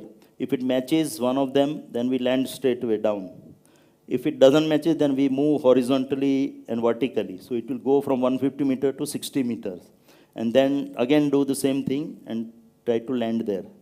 Even if both the options fail, then we have a salvage or emergency option where it is like pilot losing his sight with an aircraft. So it will decide on its own to land. So something similar it will do. It will try to decide on its own to land by taking image of the terrain underneath and then finding out the safe place to land. So that was our last mode. If nothing would have worked, these two options, then we would have gone on its own. So this was how it was supposed to work. So this is how it came that day, 30 to 7.4, 7. So this was the sensor working that time to 6.8 to 800, and now from 800 there will be vertical descent. So from 800 it goes vertically, and then here a lot of processing happens, and then it finds out the right spot and touches down. And then what happened, this you didn't see on TV that day. This ramp opened and the rover rolled down after 4.5 hours. So we landed at around 6:10 that day, and then at night 10:30, this ramp was opened and this rover rolled down. So that was that 17 minutes of terror. The JPL has coined that term. When they landed on Mars, 15 minutes of terror. So we were calling it 17 minutes of terror that day. And then rover did many experiments. All of you know that. So it was supposed to move around 300 to 350 meters per day, 30-meter movement in 6 steps. So each step 5 meter only, because the rover, there are 2 cameras which take the image, send it back to us, we analyze that, and then accordingly chart out the path of the rover, because there are a lot of craters and boulders, so we should not end up landing in a crater or hitting a boulder. So that's why the movement was slow. So 5 meter in each step. So 6 such movement per day.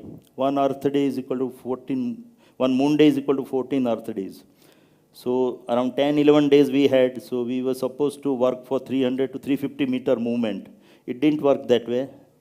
One station at JPL was not available for us, so we lost 6 hours in visibility. So finally we ended up with around 102 meter movement of this rover. So a lot of data has been collected, and now our scientists are analyzing that result. SAC Ahmedabad has contributed a big way in this landing. We had around total 11 systems we contributed. Out of that, 8 were camera systems. This landing site selection was done by us. Last 7 years we had been working on that, studying various moon images. It is like sitting in Ahmedabad, I am trying to land in Himalayas without ever going there. Working out from images itself, we try to find out a good place to land. Then radar altimeter gave us the height information continuously. So that was a very crucial sensor, because getting correct height information is very critical in controlling the engine movement. Otherwise, you will end up with less fuel or crash landing. So that is very critical. And of course, the overall hazard detection and avoidance processor, which was a main computer which did all the computations. So that was done by us. And these lander position camera systems, which were very critical in finding out the image of the area where it is landing. So matching it with the other thing.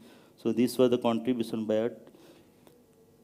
So immediately after landing there, that Chandrayaan 2 orbiter camera took the pictures. So this was before landing in 21 image, and now after landing that day on 23rd August, something new has appeared there. So that was our lander.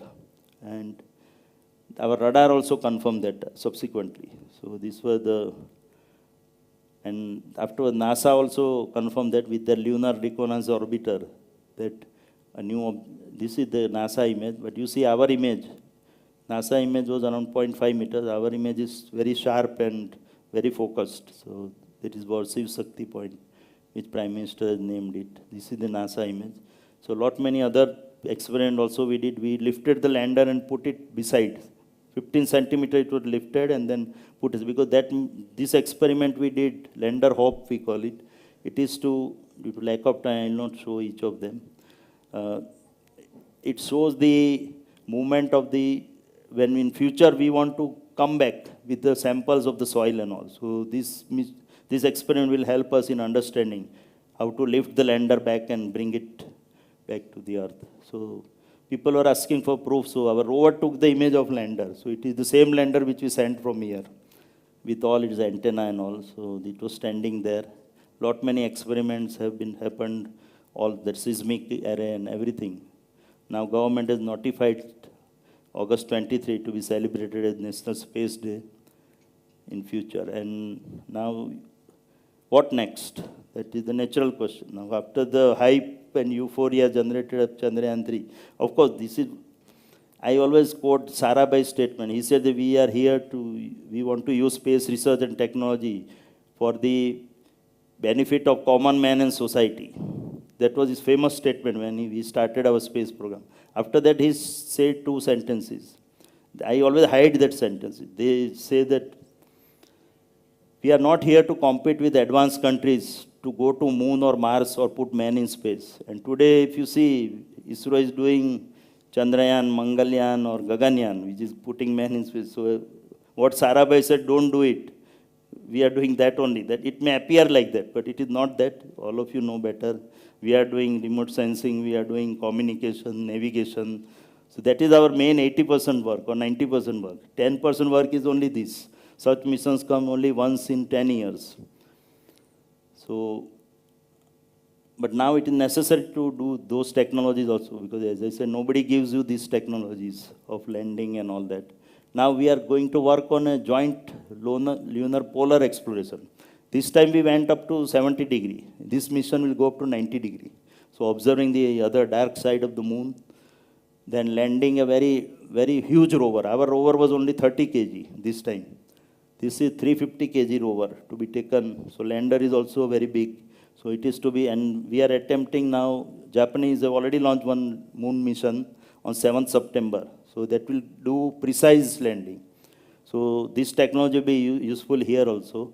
So we are trying to do very precise landing on the rim of a crater near 90 degrees. So these are all the challenges with a 350 kg rover with a exploration of 1 kilometer by 1 kilometer area. This time was 500 by 500 meter. So these are the ground penetrating radar and this spectrometer. These are the new sensors we are putting onto this. Japanese are putting their own sensors. So it is, and it will work. This mission was only one moon day, 14 days only. After that we tried to revive, it didn't revive. This will be 100 Earth days. So almost 7 moon days. So that these are all the challenges in this new mission. Hopefully within next 5 to 10 years we'll be able to do that. And India on its own, because Prime Minister, when he discussed with our team, he wants us to take up now bigger challenges. So this is what we have planned now. This is called Lunar Sample Return Mission. So as I said, we land. Landing will be similar what we did this time. Then from the central module, something will come back, and there will be a orbiting module. It will dock with that, and then it will together it will come back nearer to moon, our Earth's atmosphere, and for that time it will separate out, and only the re-entry module will come back with the samples of the soil or rock. So that is how it is planned by 2028. It is very ambitious, but hopefully within next 5 to 7 years, we'll be able to meet this challenge of bringing the samples of soil and rock from the moon surface. So it will need 2 launch vehicles, so 2 launches. Single launch will not do, because 4 modules are to be landed onto.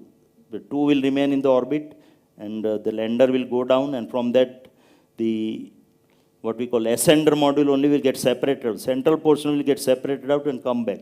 So that is how this mission is planned. So this is how it will happen. This is just right now on paper, but we are working on different technologies to achieve this, and they are achievable with the available capabilities in ISRO. So thank you. I've taken a lot.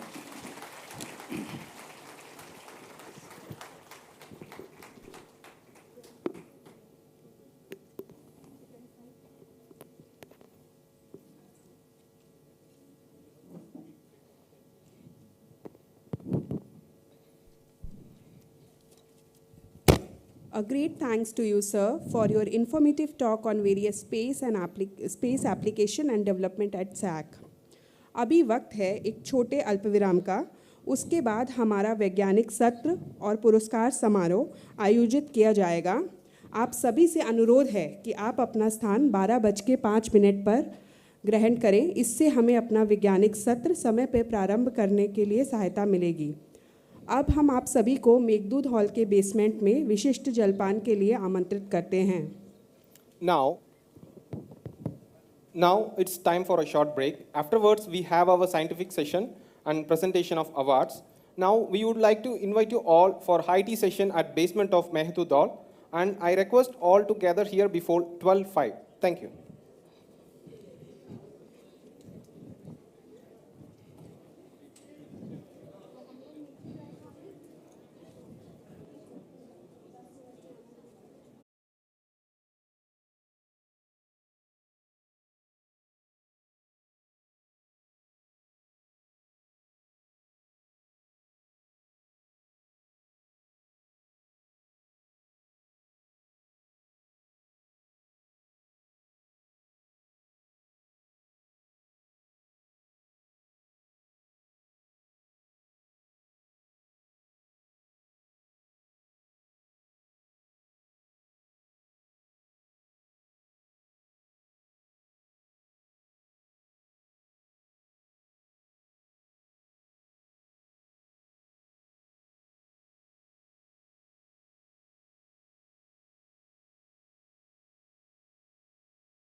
Ladies and gentlemen, esteemed guests, distinguished colleagues, it's my privilege to introduce our guest of honors today's program, Professor Janathan Padmanabhan, INSA Senior Scientist, Physical Research Laboratory, Ahmedabad. Professor Janathan Padmanabhan obtained his PhD in 1991 from Gujarat University and was a postdoc in radio astronomy group at TIFR. He then joined the Physical Research Laboratory as a faculty member in 1993. He is an elected fellow of Indian National Science Academy, New Delhi, and currently he is working as INSA Senior Scientist in Astronomy and Astrophysics Division at PRL. He was formerly a dean at PRL and the principal investigator of the Aditya Solar Wind Particle Experiment, is a payload of ISRO's Aditya L1 mission that was recently launched on 2nd September 2023 to understand the solar and interplanetary processes. Also, his research covers a wide range of interest from radio studies of sun, solar wind, solar magnetic field, space weather, radio observation of comet, exoplanets, experimental studies of astrochemical ices, and shock processing of molecules. He has been awarded the Alexandra von Humboldt Fellowship, Germany. He is a recipient of Vikram Sarabhai Research Award in Space Sciences and the ISRO Merit Award for Outstanding Contribution to ISRO Space Program and Space Sciences. He has held visiting professor position at the University of Maryland, USA, the Institute of Space, Earth, Environmental Science, Japan, and the National Institute of Space Sciences, Brazil. He has over 100 publications in peer-reviewed national and international journals. With immense honor and deep respect that we welcome Professor Janathan Padmanabhan as guest of honor of today's event and request to deliver his IITM Foundation Day lecture on explosive solar event, a looming threat to our modern way of life. Please, sir.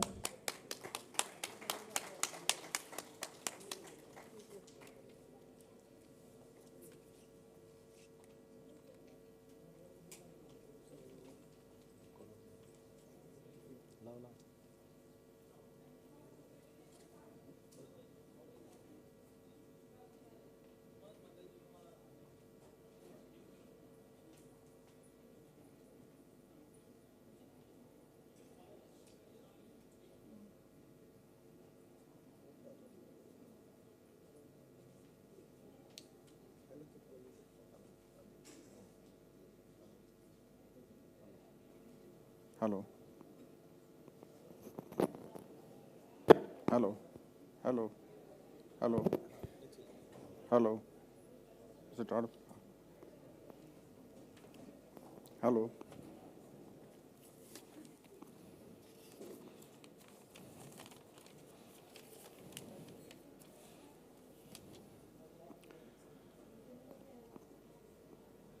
Professor Krishnan, Professor Desai, Professor Ravichandran, Professor Franz, Professor Fadnavis, distinguished invitees in the audience, IITM faculty, students, postdoc, staff, ladies and gentlemen. A very good morning to you all. It is indeed an honor and a privilege for me to be here today at this 62nd Foundation Day function of IITM. However, at the outset, let me first of all take the opportunity to thank Professor Krishnan for his kind invitation so that I could be here today and talk to you all. And also to the two anchors, Renu and Arvind, for their rather expansive introduction. See, setting up any research institution is not an easy task, whether it's here in India or anywhere in the world, especially one that lasts the test of time and one in which we are constantly pushing the boundaries of research forward and breaking new ground. Professor P.R. Pisharati, a great son of India, and the founding director of IITM, if he were alive today, would be proud to see how his vision in establishing this institute has fructified and the great strides that have been taken in studies of the Indian monsoon and the application of numerical weather forecasting techniques and so on to this rather complex issue under the able leadership of the current director, Professor Krishnan, and the past directors of IITM. I have had the great privilege of knowing and interacting with Professor Pisharati, both at PRL and before that. And I can say that one always comes away from such interactions with a sense of awe, great respect, and pride about this gentle giant with his deep baritone voice, his radiant smile, sparkling childlike eyes, and sharp, piercing questions. This institute is testimony to his foresight and great vision. And in having this celebration year on the same day every year, we are of course honoring the memory of Professor Pisharati. But more important than that, we are all somewhere deep within ourselves resolving and pledging to continue pushing the boundaries of science forward and giving our 100% in whatever we do. The next speaker, Professor Franz, will probably speak about some significant new initiatives taken at this institute in using cosmic rays for studies of soil moisture. However, over the next half an hour today, I will be talking to you on something completely different, probably not something that you're all familiar with. I'll be talking about the sun and explosive events on the sun that have the potential of changing our lives in an adverse fashion. So with that, let me begin with a brief, a brief history of the discovery of sunspots and the solar cycle. The first person to observe sunspots on the sun was Galileo Galilei, and this was in the early 1600s. And even at that point of time, he had the guts to stand behind his beliefs and make statements like, the sun is imperfect. It has spots on it, and these spots appear and dissolve and move around and so on. You must remember that in those days, making such statements went against the church and considered to be heretical, and you could be burnt alive for doing that. Only some 10 years prior to this, one of his contemporaries, Giordano Bruno, had actually been burnt alive at the stake for making the simple statement that the stars that we see in the night sky are actually similar to our sun, and that they probably have planets around them. For saying that and refusing to recant that, he was burnt alive. So it's an amazing thing that Galileo, even after that, could stand up and talk about his beliefs. He paid a price. He was put under house arrest for the rest of his life. Shown in the next panel is a close-up of a sunspot region and a white light image of the sun. And that black circle here represents the size of the Earth in comparison to a small sunspot group. The next big leap forward came with this gentleman, Heinrich Schwabe, a German, not a scientist, an apothecary by profession. And he was convinced in his mind that there was a planet orbiting the sun at a distance closer to the sun than Mercury. And he wanted to find that planet and become famous. Okay? And he thought it would be quite a simple thing to do because all he had to do was to observe the sun every day. And if indeed there was such a planet, at some point of time it had to pass across the bright face of the sun, and then you would see it as a nice, beautiful spot moving across some chord on the disk of the sun. This shown here is the transit of Venus across the face of the sun in 2012. For 17 years, he went out and observed the sun every clear day. But all he saw were sunspots. But being a meticulous observer, he recorded their locations and numbers for 17 years, after which he gave up. He wrote a book and faded into the annals of history. Later, Rudolf Wolf, who became the director of a solar observatory in Switzerland at Bern in 1845, he was intrigued by what Schwabe had written in his book. So as soon as he took over as the director of that observatory, he collected all the data available from Galileo's time, put it together, and found that yes, indeed, what Schwabe had said is true. Sunspots appear, increase in number, and then decrease, and it has a periodicity of 11 years. Okay. However, the amplitudes of these cycles can vary quite in a huge amount. This shaded region is the time period when Schwabe made the observations. Okay, there are also, you can see periods of time when the sunspot number in 3 successive cycles remain less than about 100 spots, and these are labeled as various types of minima. This one here is called the Dalton minima. I'll come back to that a little later.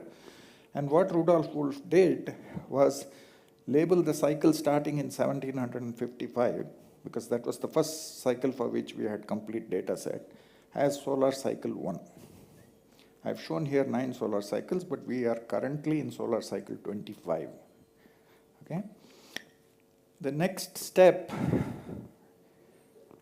100 years ago, a great leap forward was done by George Hale, who discovered that these sunspots are regions of very strong magnetic fields. Now, this was one of the greatest discoveries of the 20th century, because for one, it had expanded, it had taken magnetic fields for the first time out of the Earth into space, which until then people thought magnetic fields were there only on the Earth. And it had expanded the scale of magnetic fields from the size of the Earth to the size of the Sun. Today, we know that magnetic fields are ubiquitous in the universe, and that almost every phenomenon that we observe are driven by magnetic fields. Okay, so let's now quickly go to a very brief tutorial on the things we need to know to be able to understand the rest of this talk. Okay, one thing is the sun does not rotate like a solid body. It rotates differentially. What it means is that the equator rotates much faster than the poles. Okay? The second thing is magnetic fields are formed deep below the surface of the sun, which the surface of the sun, the bright disk that we see, is known as the photosphere. And these magnetic fields are actually buoyant. That means they move upwards. If this rectangle represents the photosphere of the sun, and you have a bunch of magnetic flux tubes below it, then typically the external pressure that this sees is a sum of the internal pressure and a component from the magnetic field.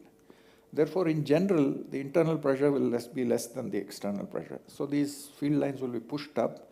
They will come out of the surface in these loops. And the foot points of these loops, magnetic loops, are actually the sunspots.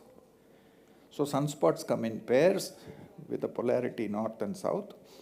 And the polarity of the sunspot pairs that come in the northern hemisphere and southern hemisphere will be reversed. So sunspot pairs in the north, if they have this kind of configuration, with the leading spot having a southern polarity, the leading spots in the other hemisphere will have the opposite polarity. Now, when you subject these loops to differential rotation, this is a actual picture of these magnetic loops from a spacecraft. When you subject it to differential rotation, what happens is that these field lines can get twisted. Magnetic energy gets stored in them. And eventually the opposite polarities will reconnect. And this reconnection generally is an explosive thing. And you can see here I've shown a single twisted magnetic loop reconnecting and exploding. We call these as solar flares. And a little later in this talk, I will talk about explosive events that are very, very, very much more powerful than this. Okay? So, just for completeness, I've plotted here the other cycles 10 through cycles 24. I told you that we are currently in solar cycle 25, and the peak of this cycle is expected in July of 2025. But what is to be noted here is the following: that the past 4 solar cycles, starting from cycle 21, 22, 23, and 24, the amplitudes of these things have been declining. This has never happened in the past, from the time solar observations of sunspots began. And so there is a lot of discussion. What will the amplitude of solar cycle 25 be?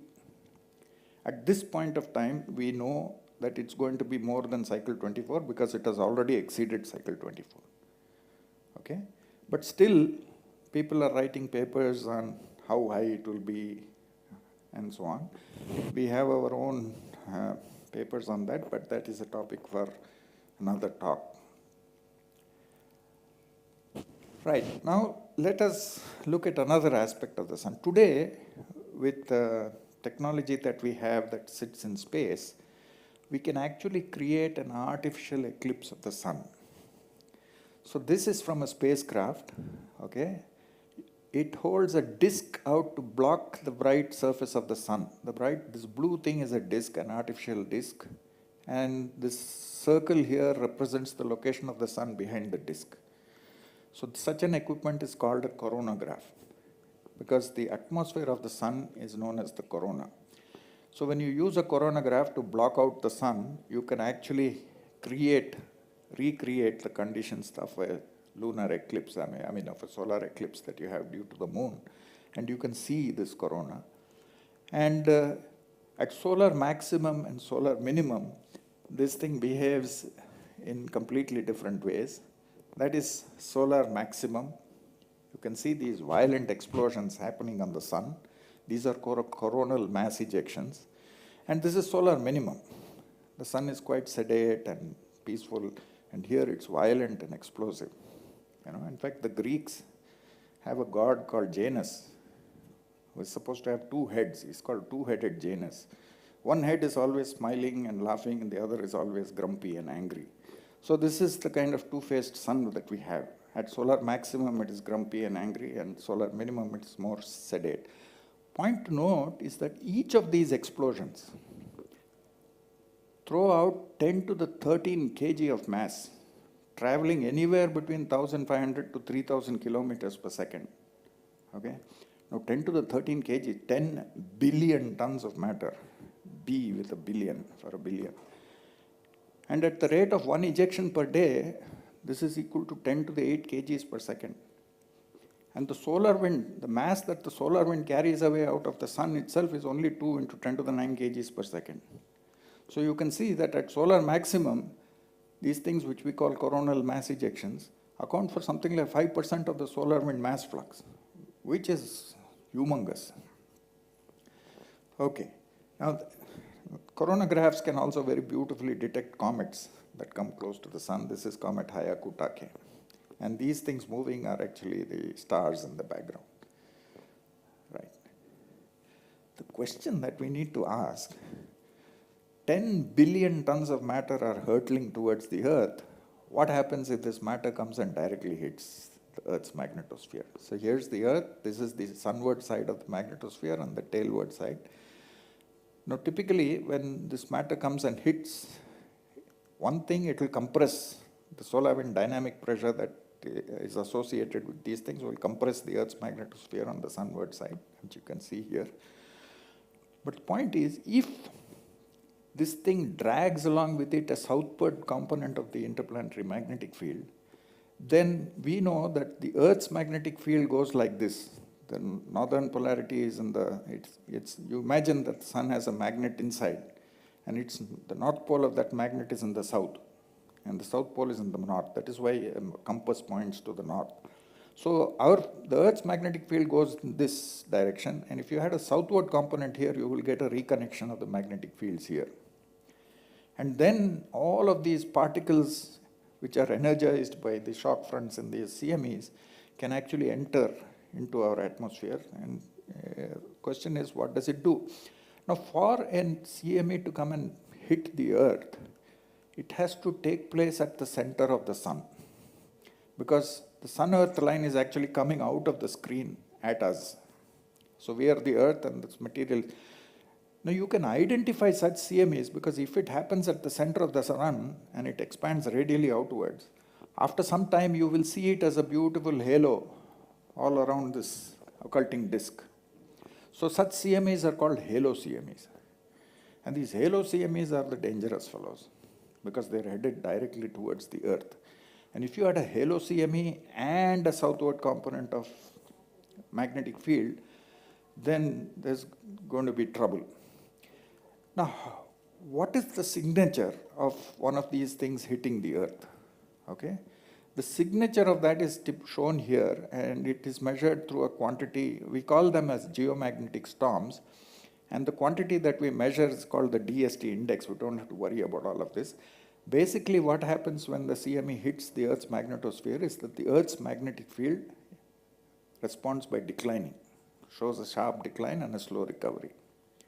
Now, a decline in the Earth's horizontal component of magnetic field, if it goes down to say 250 or 300 nanotesla, that is considered to be an intense geomagnetic storm. Okay? Now, let us just very quickly look at a movie of what exactly happens during a geomagnetic storm, just for clarity. Okay? So I'll just move this forward too. So the CME hits, you can see it compresses the Earth-side magnetosphere, southward component, so it reconnects. These broken magnetic field lines are swept to the tailward side of the Earth, and all these particles start loading these field lines, and there will be another reconnection that happens on the tailward side. And when that reconnection happens, matter will stream into the Earth's upper atmosphere and both the poles, and you will get the auroral displays. Okay? So it is that charged particle streaming in from the tailward side which induces a field that opposes the Earth's field, and therefore the Earth's field drops. So that is what happens in a geomagnetic storm. Okay, I had also shown you the signature of a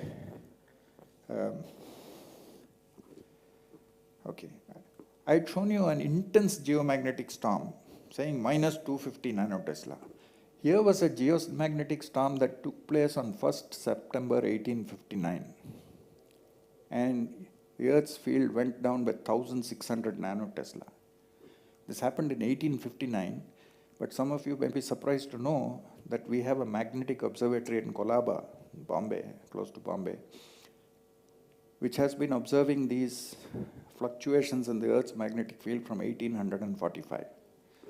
Surtani and Lakina, they took the data from this observatory, recalibrated it and so on, and published this paper in 2003 showing this event so clearly. Now I've shown here in this table the top 10 GST storms from the time of the space age, from the time when Sputnik was launched. Okay, so from 1957 to 2003, these are the strongest storms that we have had, with DST index going down to a maximum of 589. So you can see none of these storms, I mean, this is at least 3 times stronger than anything we have had in the past. Okay? And this event was actually observed in white light by Lord Carrington. Okay, he was observing the sun, he saw a flash of white light, and we call these white light flares, very rare. Okay, it was the most intense geomagnetic storm in recorded history. Okay, the CME that was responsible for this geomagnetic storm traveled the sun-earth distance of 150 million kilometers in a mere 17 hours. Okay, so its velocity was close to 3,000 kilometers per second. And the auroral light was so bright, it was visible all over the Earth, right down to the equator, which never happens. That miners in the Rocky Mountains, they actually woke up early thinking that the sun had risen, and they started making breakfast. Okay? The only piece of technology that existed at that time was the telegraph. It completely died. And in some instances, it continued to run after the battery was disconnected because of the ground currents which were induced by these fluctuating magnetic fields. So, these things can be really, really bad if it hits the Earth today because we are dependent on technology. And a lot of this technology is orbiting the Earth. And these high energy particles of MEVs and all that, they can damage electronic solid state equipment. Okay, now without going into explanation, I've shown you two plots here because I don't have the time to describe how we derived these plots. But if you're interested, you can look at that paper. Now shown here is actual measurements of the solar magnetic field on the face of the sun in sunspot regions as a function of time. Okay? And you can see from 1995 onwards, solar magnetic fields have been declining. Now this red solid line is a straight line fit to this trend. And this dotted line, I have simply extrapolated that line to ask that if this trend continues, when will it meet zero? So by 2034 or so, if this trend continues, this thing will come to zero. Now, the interplanetary magnetic field is basically solar magnetic fields that are dragged into the interplanetary medium by the solar wind. Okay? And interplanetary magnetic fields create centers for turbulence in the solar wind. So you can measure using a technique called IPS, interplanetary scintillation, at radio wavelengths, you can measure this microturbulence, which is basically related to the density in the solar wind. And that is declining with the same slope, which is logically expected because it's the same fields that are being dragged into the solar wind. So you have solar fields declining, you have the solar wind densities and things declining with the same slope. And the question is, can solar fields actually go to zero? We call such periods of time when fields go to very low levels on the sun as Maunder minima or grand solar minima. It has happened once in the past. I will come to it later. Okay. Now there was a spacecraft called Ulysses, which was the first spacecraft to be launched that left the Earth's ecliptic plane, which means it could observe for the first time the polar regions of the sun. Okay? It had a very long orbit. It went all the way to Jupiter, took a gravitational boost, and then came up back to the polar regions of the sun. So each orbit took 5 years or so. So I've shown here two orbits. First orbit in green, which was from 1992 to 98, and the third orbit in 2004 to 2008. And this is a plot of the dynamic pressure. 5 nanopascals, green, 1 nanopascal, blue. So between 2004 to 2008, the dynamic pressure had gone down significantly. What is the dynamic pressure? It's the force that the solar wind applies on the magnetosphere. Okay, and it's a function of velocity and density. So that's a very iconic picture from Ulysses. Now, because we saw this declining trend happening in solar magnetic fields, we went ahead and modeled the size and the shape of the Earth's magnetosphere. Okay? And this is the result of our modeling. And you can see in 1996, the magnetosphere was out here, and in 2008 it was there. And this, at the time we published the paper, we had made a prediction of where the magnetic field, magnetosphere would be in 2020. So you can see that the magnetosphere has expanded outward by about 1 full Earth radii since 1996.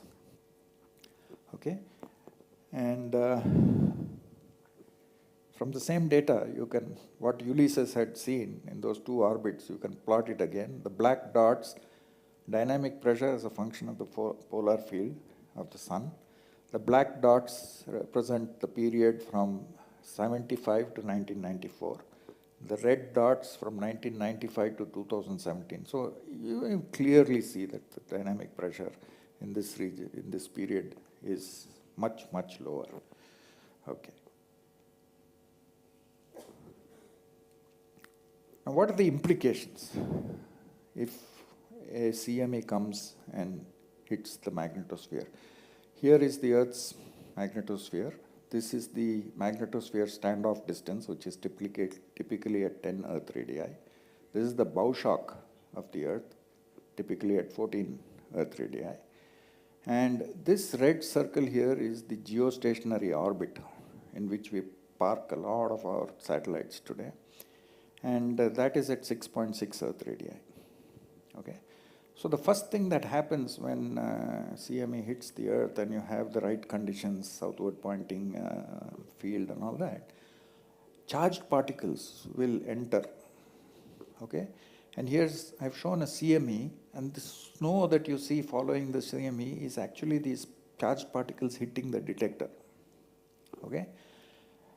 If you compute, you will have to take a particular energy to compute how many particles are there. If you randomly take, say, 3 keV as the energy of the particles, then you have approximately 10 to the 11 particles per second per meter squared at the detector, which is huge.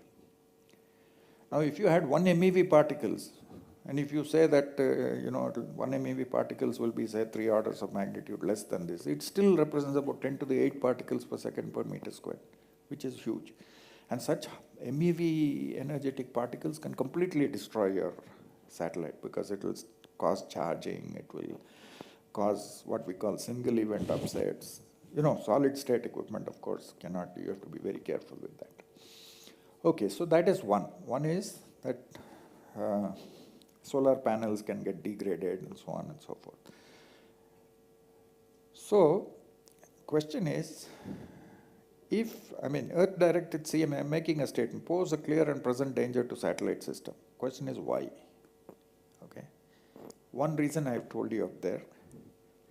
The second reason is there in this table. Now, solar wind dynamic pressure is reducing, so the Earth's magnetosphere is opening outwards, like when you open an umbrella. But we can ask the reverse question. You can ask, when the CME hits, how much is the compression on the sunward side? And does that compression take the Earth's magnetopause to below that red circle? So if this MP standoff distance is pushed below this, then our entire geostationary orbit is exposed. And from our modeling data, using 2 different models, this is the MP standoff distance when these hits happen. Okay? So if you ignore these things that happened in 1968, 78 and all that, when we did not have that many satellites in geostationary orbit, 1991, 2005, 6.51 Earth radii for a period of 10 hours. If along with this you had a southward pointing magnetic field, which we didn't have thankfully, then satellites can completely be destroyed. Okay? So, in recent times, we have had 2 events, 1991, 2005. If instead of 400 nanotesla DST event, if you had 1600 nanotesla like a Carrington event, then surely this will come well within here. Okay? And if that remains like that for, say, 24 hours, you can imagine what would happen. Okay. What I've shown here is a polar view of the geostationary orbit. Every dot here is a satellite.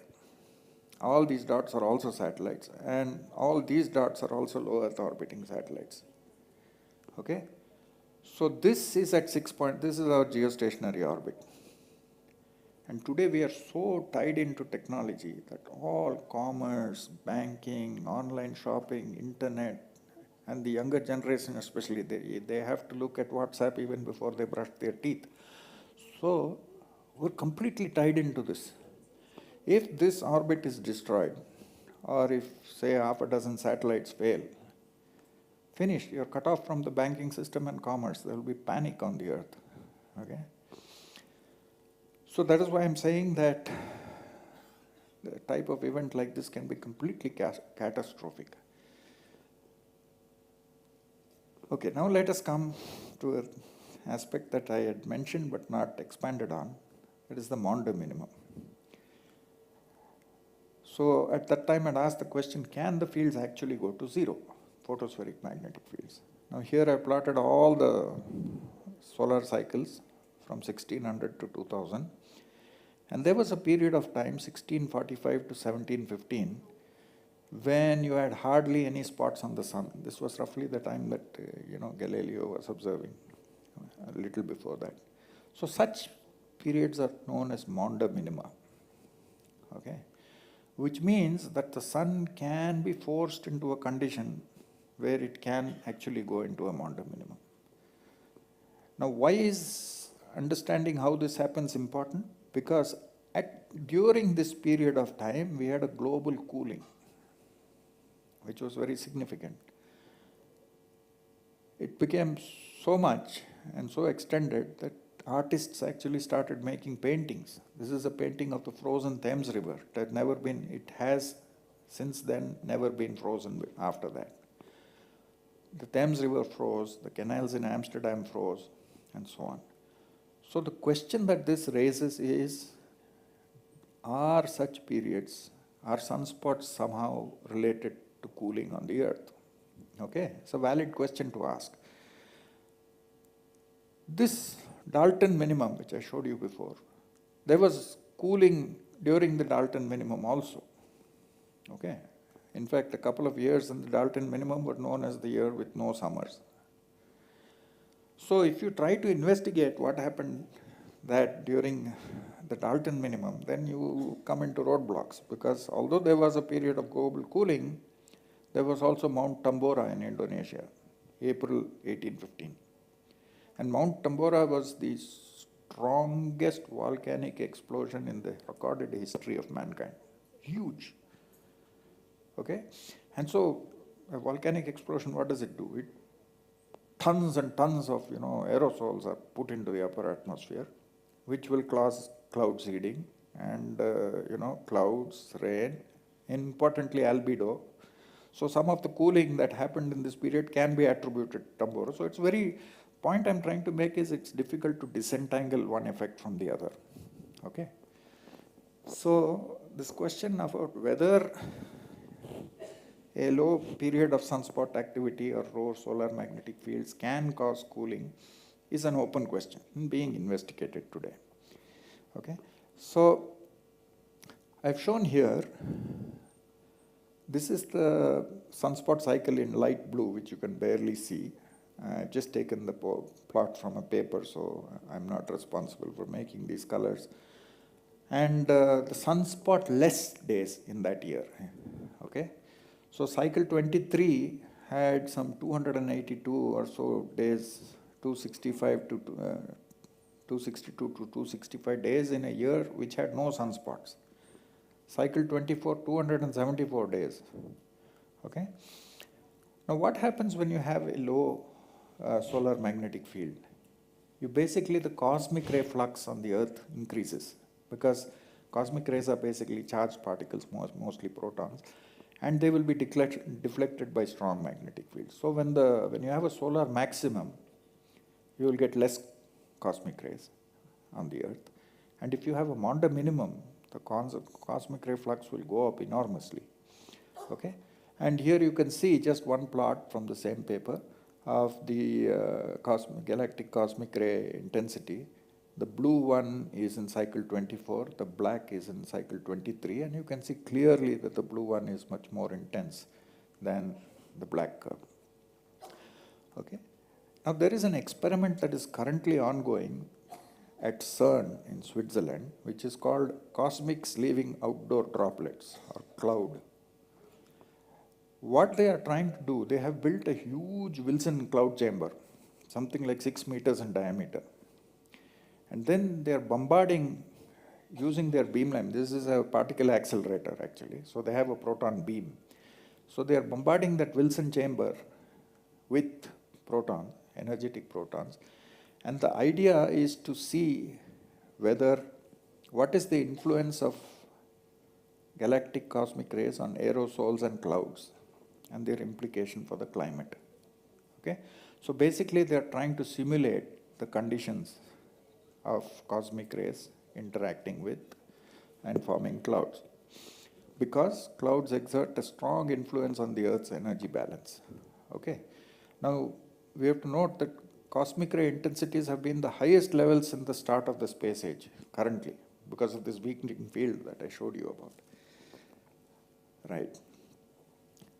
There's another interesting thing that cosmic rays can be used for. You see, cosmic rays, when they interact with oxygen and nitrogen atoms in the upper atmosphere, they can create radioactive nuclei like beryllium-10 and carbon-14. Okay? Now, carbon-14 will be taken up by trees and plant life and all that. And they will be preserved in these rings, annual tree rings. So if you study, so if you had low magnetic fields on the sun, you will have more carbon-14. Okay?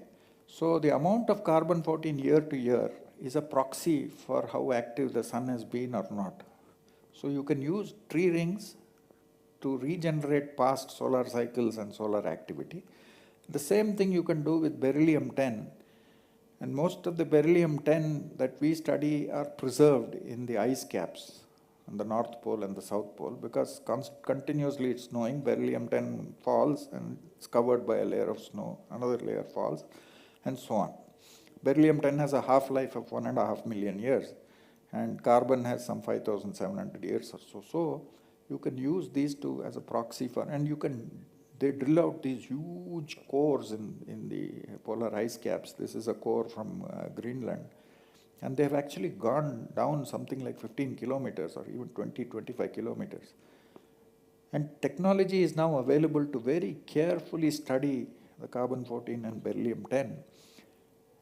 And in recent times, as recent as 2022, an extensive study of tree rings, not just from one place, but from trees across the globe, from Australia, from Europe, from South America, from USA, showed two huge spikes in 7,176 BCE, which is 9,200 years ago, and something like 7,200 years ago. And I have shown just one of it from this paper.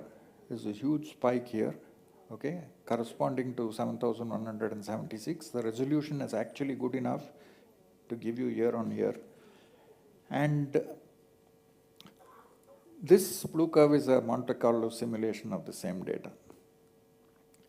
Okay. So the conclusion is that these two events were very well identified in tree ring data, and these were probably in fact from solar energetic particle events. Okay. So the sun had a huge CME in these two periods. And this event at least, was at least 2 orders of magnitude larger than any event during the instrumental period. 2 orders of magnitude. So I'm talking 100 times more than the Carrington event. Okay? 3 other events have been detected in recent times: 660 BCE, 774 CE, and 993 CE. And this event was 10 times the Carrington event. So if any of these took place now, then for sure we will lose our geostationary orbit and we will all be back in the Stone Age. So it's an important thing to study. See, there are many effects. These all collectively we call this as space weather effects, but let me just show you one.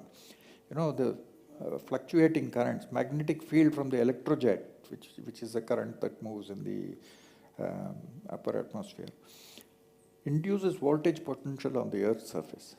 Okay? So you can get currents entering from our earthing system and traveling through our electrical grid all the way to the transformer. And because these are DC currents, it cannot be detected. And when they go, you know, our transformers are actually surrounded by oil. Okay? And the oil temperature can be raised to a point where it catches fire. Now, if the huge transformers that are supplying cities and all that with electricity, if one of the transformers blows, then a built-in protective system will shut down all the other transformers. So you will have a global power blackout. If even a Carrington-like event hits us, that is what will happen. I've shown here how the temperature of this oil increases in a few minutes during a geomagnetic storm from 50 degrees to 100 and whatever, 150 degrees or more, just in a matter of few minutes. Okay?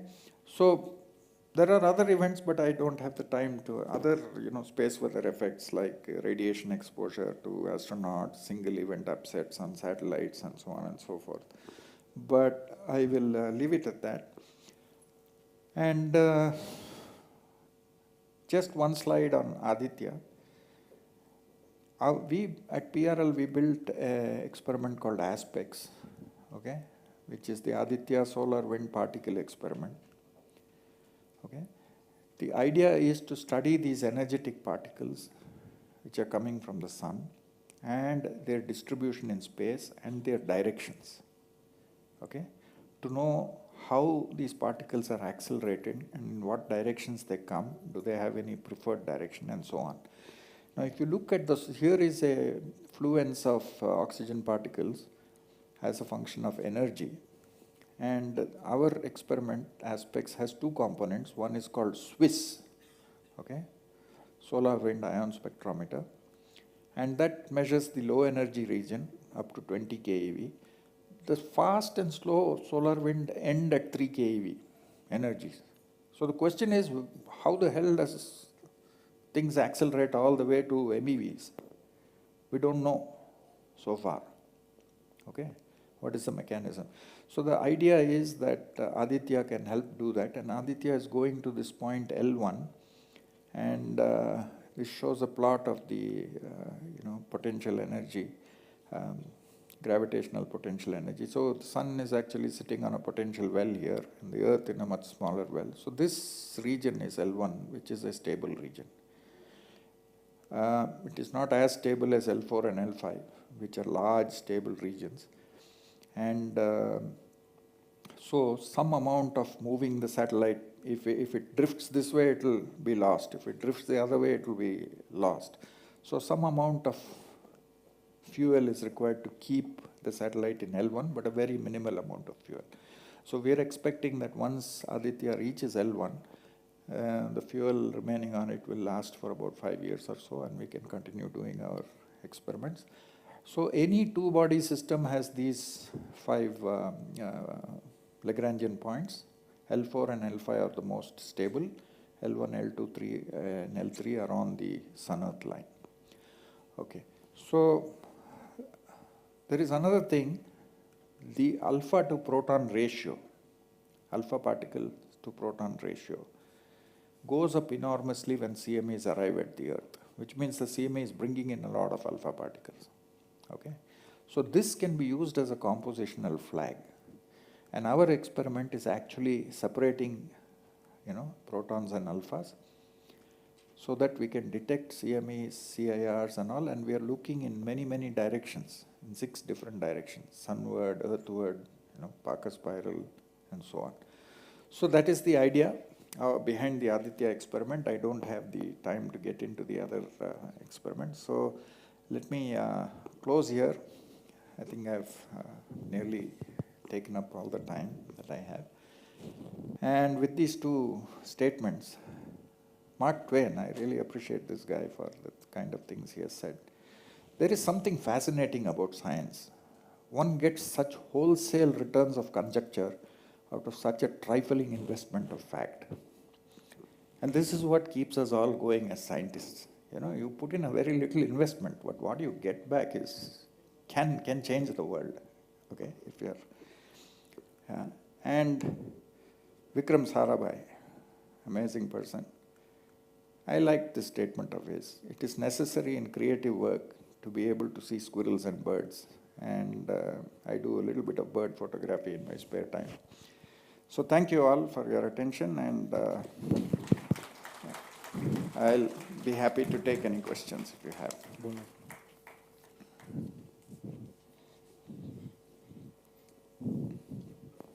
Sure, absolutely.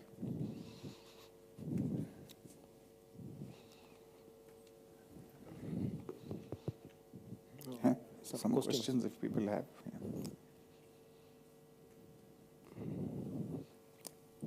I think there's a question here, yeah.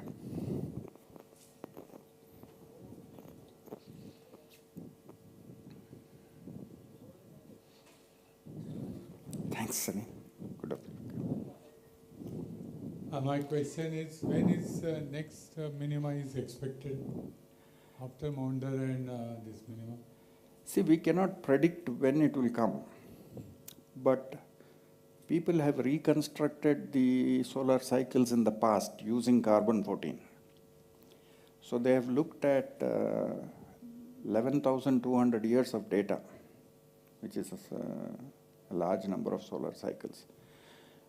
And they have found that in that 11,200 years of data, there are 27 grand minimum in the past.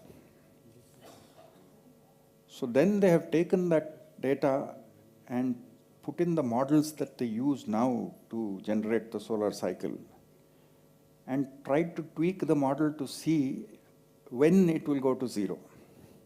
So they have given a set of conditions under which the sun can be forced into a Maunder minimum-like situation. Okay? And it appears that the sun has been more or less following all of that. For example, the length of the solar cycle before a Maunder minima will increase, 1 or 2 cycles before.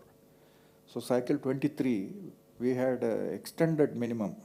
In fact, it was one of the deepest minima that we have seen in the past 100 years. Okay.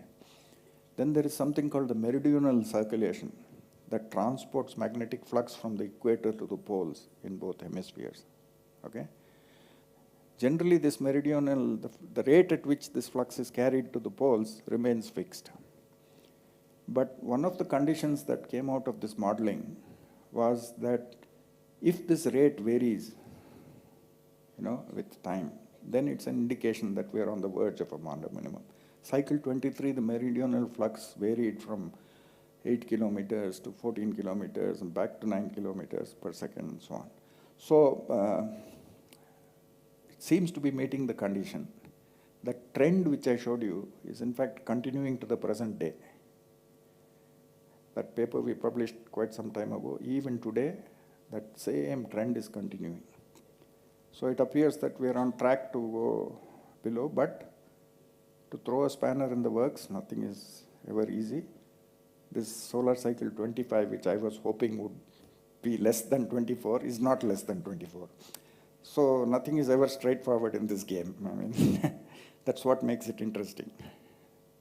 In the past, many civilizations were destroyed or vanished because of the solar cooling and other things. So if that minima is coming in next 50 to 100 years, we are on the verge of losing the civilization or vanishing the civilization. Actually, no. I think we can mitigate this. The only way to mitigate this is by using technology and science. Okay. I think if we understand why and how CMEs are formed, the greater danger is, the CMEs hitting the Earth. If a large Carrington-like event hits us tomorrow, then we are finished. Okay? Because any aspect of life you see today is tied into a satellite. If that satellite is not there, we can't operate. Our way of life has changed. So that is more dangerous. 164 years ago, we had the last hit. From all the data we have studied, they are saying on average these things happen once in 500 years.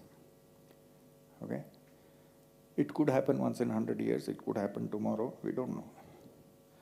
So the only thing we can do is study the sun, figure out why it is happening and when it will happen.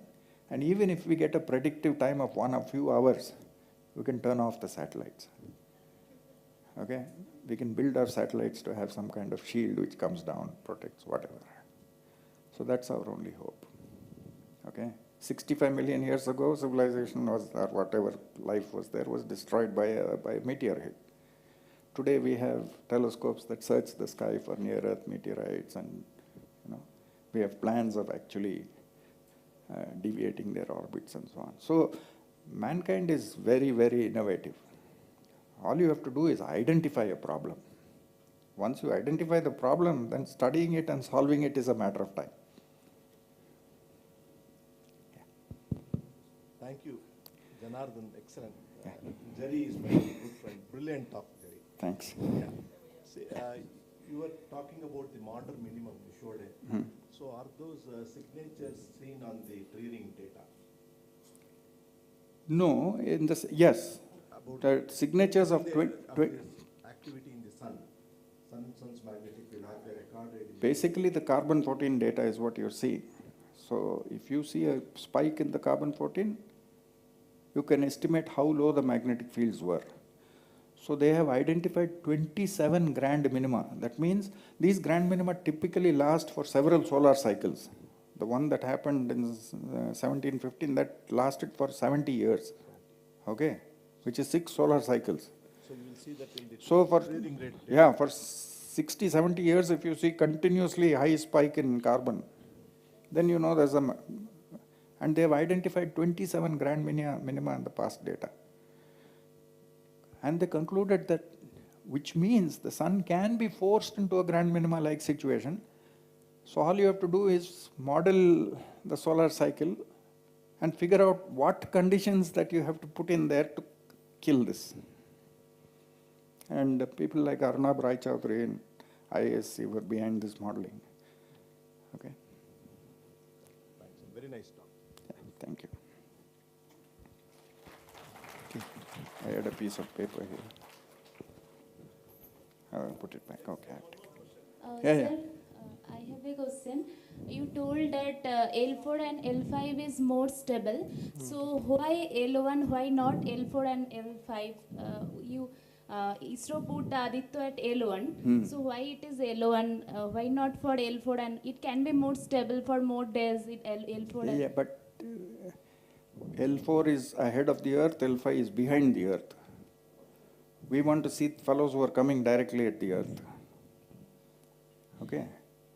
And going to L4 and L5 is a little more complicated than going to L1. But if you take the Sun-Jupiter system, for example, the Sun-Jupiter system, it has a very large L4 and L5. And if you look at L4 and L5 of Sun-Jupiter, thousands and thousands of asteroids are trapped there. In fact, they are called the Trojan asteroids, or the Greek asteroids, depending on whether they are L4 or L5. Okay? So one set of asteroids are labeled as after the Trojan heroes and the other after the Greek heroes. So L4 and L5 of the Earth system are not much bigger than L1, but not like the Jupiter system. Thank you, sir. Scientists do what is simplest first. and, then and then you increase the complexity. Yeah.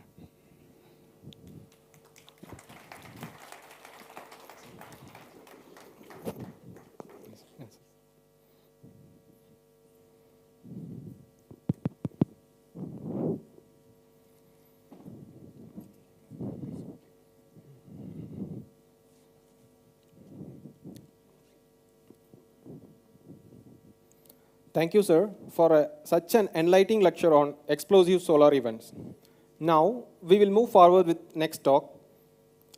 With an absolute pleasure and privilege to introduce the guest of honor, Dr. Trenton Franz, Associate Professor, University of Nebraska, USA.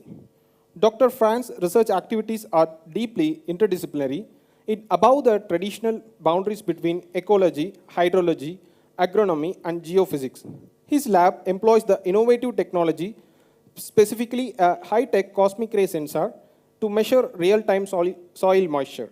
This pioneering tool has the potential to revolutionize precision agriculture, enabling food producers to grow more with less water. This ambitious initiative aimed to measure soil moisture across the United States using cosmic ray neutron probes. He has published more than 85 peer-reviewed publications to his credit. In addition to his impressive academic achievements, Dr. Franz has been recognized with several academic honors, including the AGO Hydrogeophysics Technical Committee, the Robert B. Dartry Water for Food Institute Faculty Fellow. His grant work reflects his commitment to impactful research with projects such as improved processing and delivery of stationary and mobile cosmic ray neutron sensor data, and development of improved soil sampling design using geophysical layer, and many more. It is with great admiration and respect that we welcome Dr. Trenton Franz as our guest of honor today. Sir, it is a privilege to have you with us today, and I would like to kindly request him to give his wishes and followed by IITM Day Foundation Day lecture.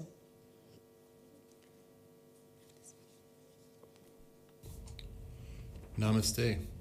I stand before you with the immense joy and pride as we gather here to celebrate the 62nd Foundation Day of the prestigious IITM. Today we mark not just the passing of another year, but the continuous journey of excellence, innovation, and resilience that has defined this esteemed institution. 62 years ago, a vision was set in motion, and today we stand as a testament to the unwavering commitment to academic brilliance and the pursuit of knowledge. As we reflect on the remarkable achievements of the past, let us also look forward to the promising future that lies ahead. The world is evolving at an unprecedented pace, and I am confident that IITM will not only keep pace with these changes, but will also continue to lead, innovate, and shape the future. I extend my heartfelt congratulations to the faculty, staff, students, and alumni who played a pivotal role in the success of IITM. Your dedication, hard work, and passion for knowledge have been the driving force behind this institution's continued success. May the next 62 years be marked by even greater milestones, groundbreaking research, and commitment to creating a positive impact on society. Thank you, and I hope you enjoy the lecture.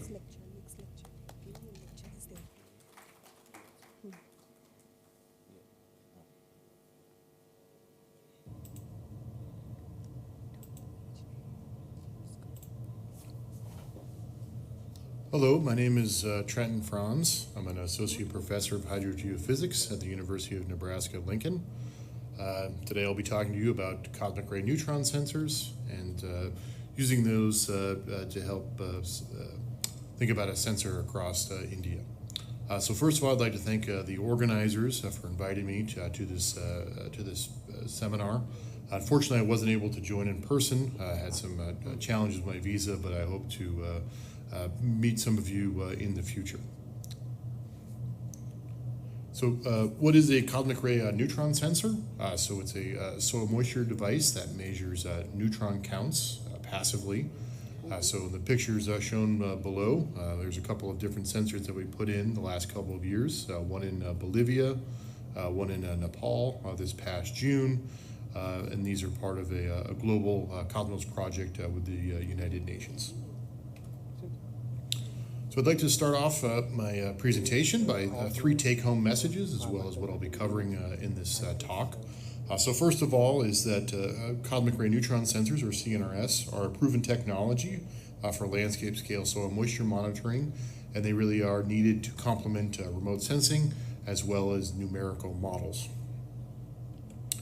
Second, when it comes to the design of soil moisture networks, the current understanding has been quite advanced with various modeling and observations over the last number of years.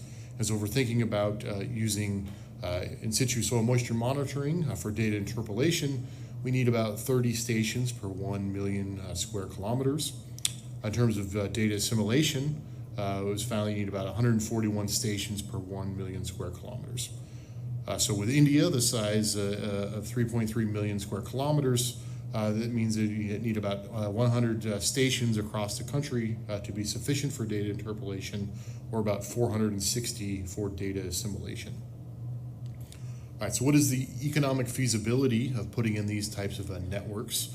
So let's think about things like benefits as costs for evaluating this network. And so the main benefits are really improving weather and flood forecasting and understanding climate change. And so those can be pretty difficult things to actually quantify in terms of numerical cost estimates. However, in terms of the benefits of accurate weather forecasting is typically in the billions of dollars, at least in the U.S. In terms of costs, so a cosmic ray neutron sensor plus a new LICOR 710 latent energy and sensible heat sensor, as well as a profile of in situ soil moisture probes, will cost you about $25,000 US, or a little over $2 million Indian rupees. So that's a fairly expensive However, when you factor in the low yearly maintenance cost as well as low failure rate, as those costs are often are made up over the lifetime of the network. And so the cost of putting in a data assimilation network in India would be on the order of 1 billion INRs. So pretty expensive, but again, when it comes to the benefits, improved weather and flood forecasting has huge benefits. And so those will be the topics that I'll cover throughout my presentation. So let's talk about cosmic ray neutron sensors, as well as their need to complement remote sensing and numerical models.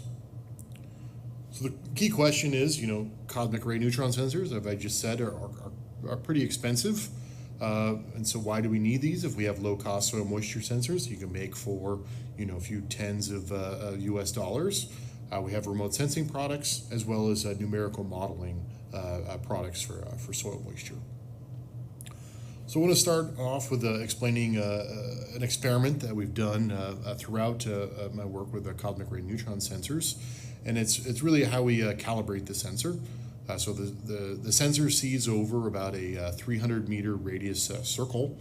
So in order to calibrate that, we need to collect many profiles of soil moisture that are representative of the footprint. And so the question is how representative are these point measurements of soil moisture over the larger area or say an ecosystem?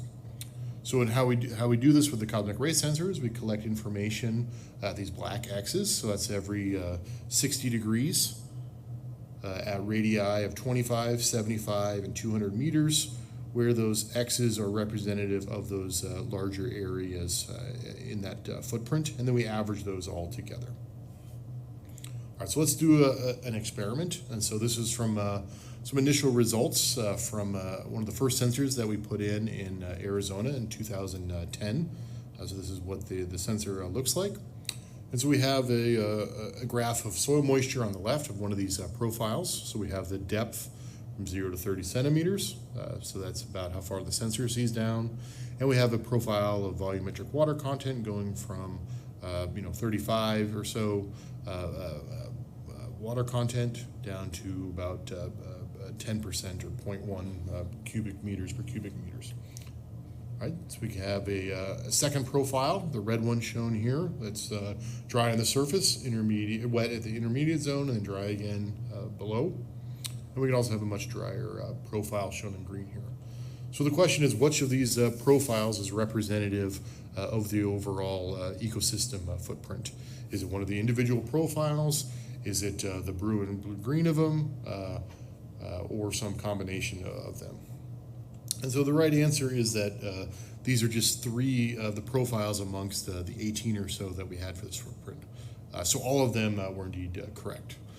So this makes this a huge challenge, is that you're not sure which one is the right one, especially if the information that you want is the average of all these individual points.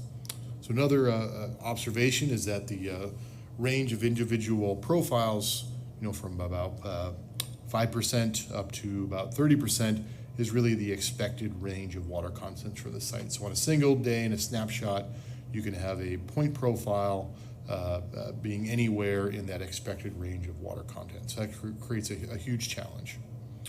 And so really what we want is that black profile. It's a nice smooth curve. This is what we want to be thinking about if we think about our exchange from the land surface to the atmosphere.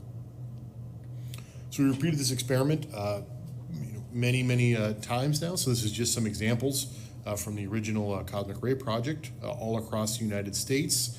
So these are the dates that we collected them, and then the location shown here. And what you find is that you get this range of water content across the ecosystems, across soil moisture states, and it's really you have this huge range of variability at this point level. And so that creates a huge challenge when we link up what's happening in the land surface with what's happening in the atmosphere and that exchange of water between them. All right, so as I mentioned, we repeated this experiment or the calibration process many times at several sites where we set up individual networks of point sensors from TDR sensors across many different soil groups, soil moisture states and climate zones across the globe. So we're thinking about the average profile of soil moisture within one of these 20 or so hectare footprints. Is what we found is that you need at least 12 profiles of soil moisture to average to get within 3% of the true mean. So you need lots and lots of individual samples or networks of TDR sensors to really come up with a good average. So let's thinking about the mean water content. What about its the variability? So one additional observation that we found is that if we think about the amount of variability when we go from the point scale up to 20 hectares, compared to if we go from a 20 hectare average up to the continental average, is we find about the same amount of variability between those two scales. So there's lots and lots of variability of soil moisture going from the point scale up to this 20 hectare scale as compared to a larger measurement area up to the continental scale. And so something like a cosmic ray sensor that can average out that small scale variability is extremely important for understanding average soil moisture across an ecosystem. In terms of the organization of soil moisture, there's been some nice work that have shown how things like meteorological forcing, land cover, topographic features, and soil texture and structure affect the organization of soil moisture as you move from the continental scale down to the point scale. So at the continental scale, things like meteorological forcing and land cover patterns really dominate the organization of soil moisture, whereas you reduce a spatial scale, things like topography and soil texture become a lot more important, where land cover and meteorological forcing become less important. Moving to remote sensing, what is the state of remote sensing, as well as what are some of the remaining gaps. So this was a paper that I was a part of a couple of years ago, thinking about Earth observation in hydrology. So the diagram on the right just shows all the various sensors at their various orbits of where we collect information about the hydrologic cycle. So this summary table is part of the paper. It shows the different missions when they are launched, as well as what the spatial and temporal resolution was for different parts of the water cycle. So let's just focus on a couple of them. So in terms of rainfall, the GPM mission is still active, where it provides 5 kilometer rainfall products several times a day. Whereas for soil moisture, we have surface soil moisture, down to 2 to 5 centimeters from satellites like SMAP, SMOS, ASCOT, as well as a couple of others. So that's at the very large scale, on the order of 30 kilometers. At the fine scale, down to 30 meters or so, we have the Sentinel mission, but that has very long repeat times of about 12 days compared to daily or every couple of days from the other missions. So we have a huge gap in our understanding of soil moisture. We either have fine scale, very infrequent times, or coarse scale, more frequent times, and that's for the surface soil moisture, but we really have very limited information about what's happening in the root zone. So that field scale daily root zone is still a huge missing gap in the remote sensing world. So we can look at a space and time diagram, so thinking about where our observations come from. So if we look on the y-axis, we have time, and we have space on the x-axis. So at the point scale, we have TDR sensors or capacitance sensors. Many different technologies can really accomplish this part of the measurement scale. At the large scale, we have satellite remote sensing, on the order of a couple of days, depending on the mission. But again, that's very limited to that top few centimeters of the soil. And so in between these two proven technologies, we have a large gap where the cosmic ray neutron sensor, shown in green here, can really help fill in that missing information. So turning to climate and land surface modeling, just a quick review. If we look at a radiation budget, we find that the atmosphere is largely powered from below.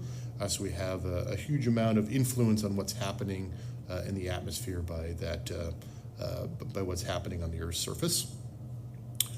Speaking of the Earth's surface, oceans cover about 70% of the globe, and continents cover the other 30%. So, thinking about the oceans a little bit more and how they affected climate models, and our understanding is that there's the history of success in discovering and implementing predictability from knowledge of oceans occurred in a couple of different steps. The first thing was recognizing the sensitivity to the oceanic influence. Next was measuring the oceanic influence, then modeling that physical process, and then finally interpreting the consequences of oceanic influence. And so the key control for the oceans is providing information about sea surface temperature as well as the anomalies of that sea surface temperature. And so this really first came to light after the powerful El Nino in 1982 and 1983, where we had severe droughts in Australia and Indonesia, whereas we had very heavy rains in California and very destructive floodings in South America and Ecuador and Peru. And so this was really our first understanding of the influence of this El Nino or temperature anomalies in the Pacific affecting the global climate patterns and that teleconnection. In terms of measuring the ocean influence, we use things like remote sensing calibration as well as information at depth. So this is the TAO or Triton array, where those are located. So those buoys were extremely important, as well as connecting that up with the remote sensing from thermal infrared as well as passive microwave. Moving into the land surface component, so we have more mechanisms here, things like the influence of topography, moisture recycling, imposed change of land cover, heterogeneity of the surface, changes in frozen precipitation, changes in seasonal vegetation, and finally the one that we'll focus on today is changes in surface soil moisture, or really that coupling of the land surface to the atmosphere. So the paper by Koster in 2006 nicely showed really these hot spots across the globe of where you have this huge, more influence of what's happening on the land surface, and how that's affecting atmospheric processes. So places like the Midwestern United States where I live, as well as parts of northern India do have a very strong influence on that land surface coupling. In terms of the development of model, there's been a huge advancement over the last several decades, really refining what our model grid resolution is, as well as where we run these global and regional climate models. We've also significantly improved the realistic component of the land surface models, going from pretty simple 1D models now to much more complex models, including groundwater as well as hydraulic redistribution. So an issue, a challenge was issued to the global land surface community in 2011 by Eric Wood and others, of really trying to get our land surface models down to this critical 1 kilometer resolution. So down from tens of kilometers down to 1 kilometer scale. And so we're still working on that challenge as a community, but really we need that to be able to monitor and predict our Earth's water, energy, and biological cycles. So again, as we reduce our spatial scale, from this watershed scale down to field scale, things like topography and soil texture become much more influence on that soil moisture component. All right, so how have we done? So this is a fairly recent paper where they looked at a modeling study on gross primary production, or GPP. So they did two different modeling scenarios here, where they did this P model S0 was looking at GPP across the globe without the influence of soil moisture, whereas this model run with S1B looked at the influence of soil moisture.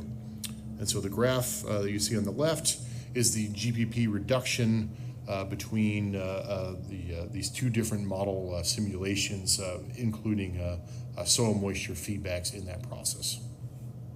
And so what they found is that soil moisture effects reduce global GPP, or annual photosynthesis, by about 15%. It increased interannual variability by more than 100% across 25% of the global vegetated land surface.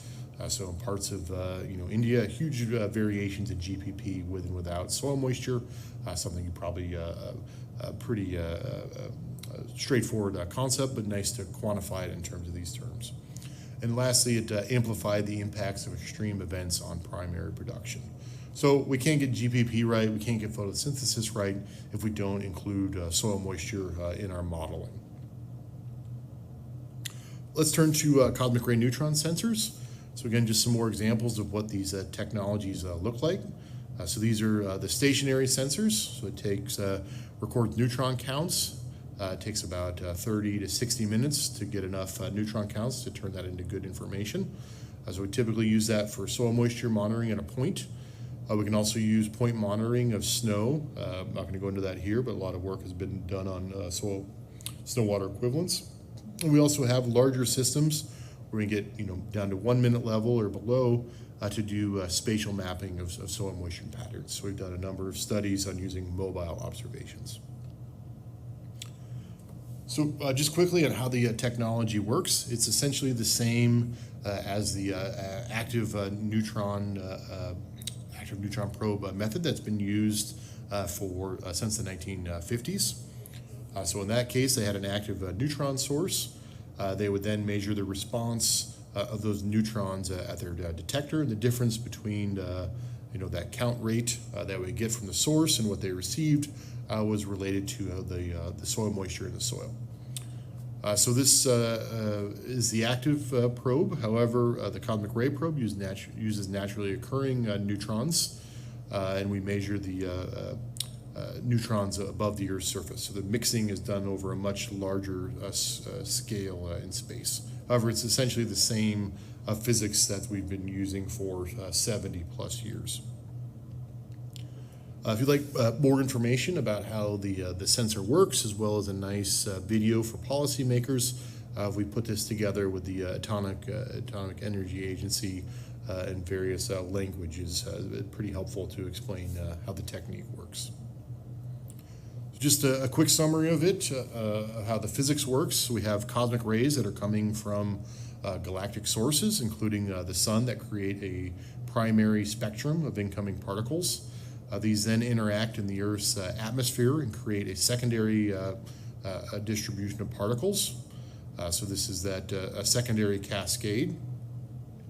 And then at certain energy ranges, so our detector looks like this. It measures neutrons over a certain energy range in this blue zone here. And at that amount of energy, hydrogen is extremely important in slowing down those neutrons. So this graph shows the elastic neutron scattering for different elements, where we see hydrogen has a very large scattering cross-section, so it's very efficient at removing neutrons from our system. All right, so the adding and subtracting hydrogen will affect basically how much how the neutron counts in the system. So where these neutrons are they mixing? So during this process of creation of higher energy neutrons and then eventual detection at a lower energy, they mix over a certain length scale.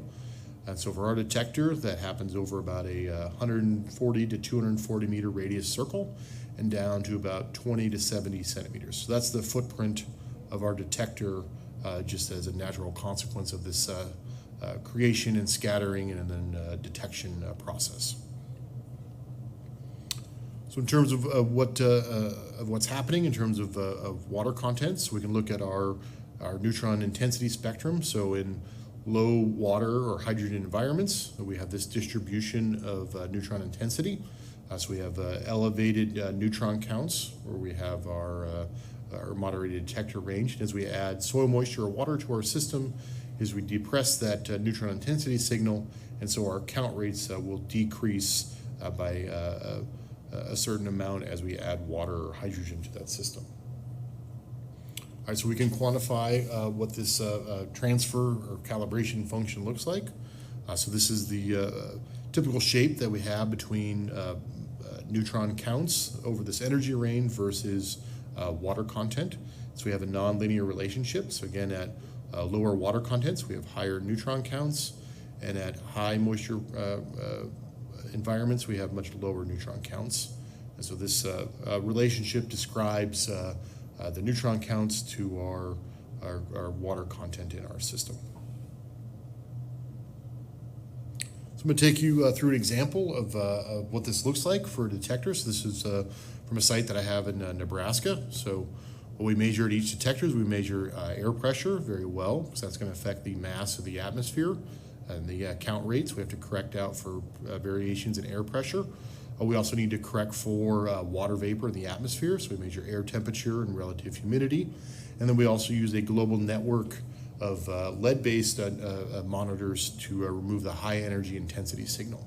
All right, so we measure our moderated neutron counts, and we then correct for pressure, water vapor, and high energy intensity. So these are the correction factors that we multiply by our raw count rates of our detector. All right, so that's our correction factors.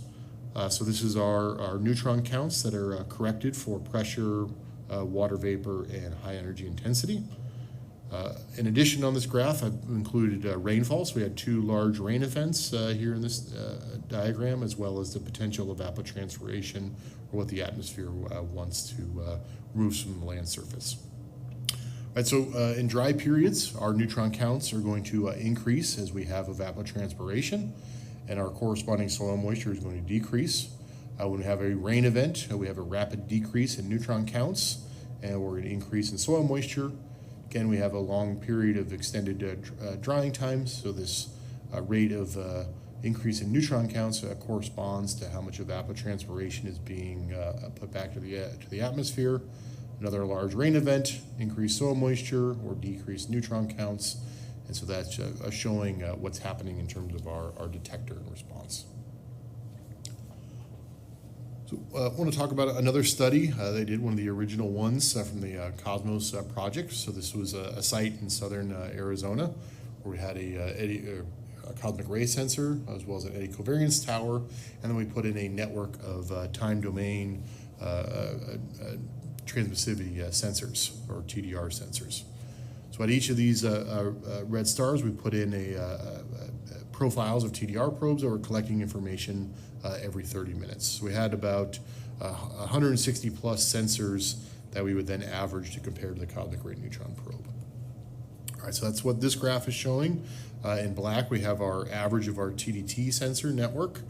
And then in blue, we have our cosmic ray neutron sensor estimate of soil moisture.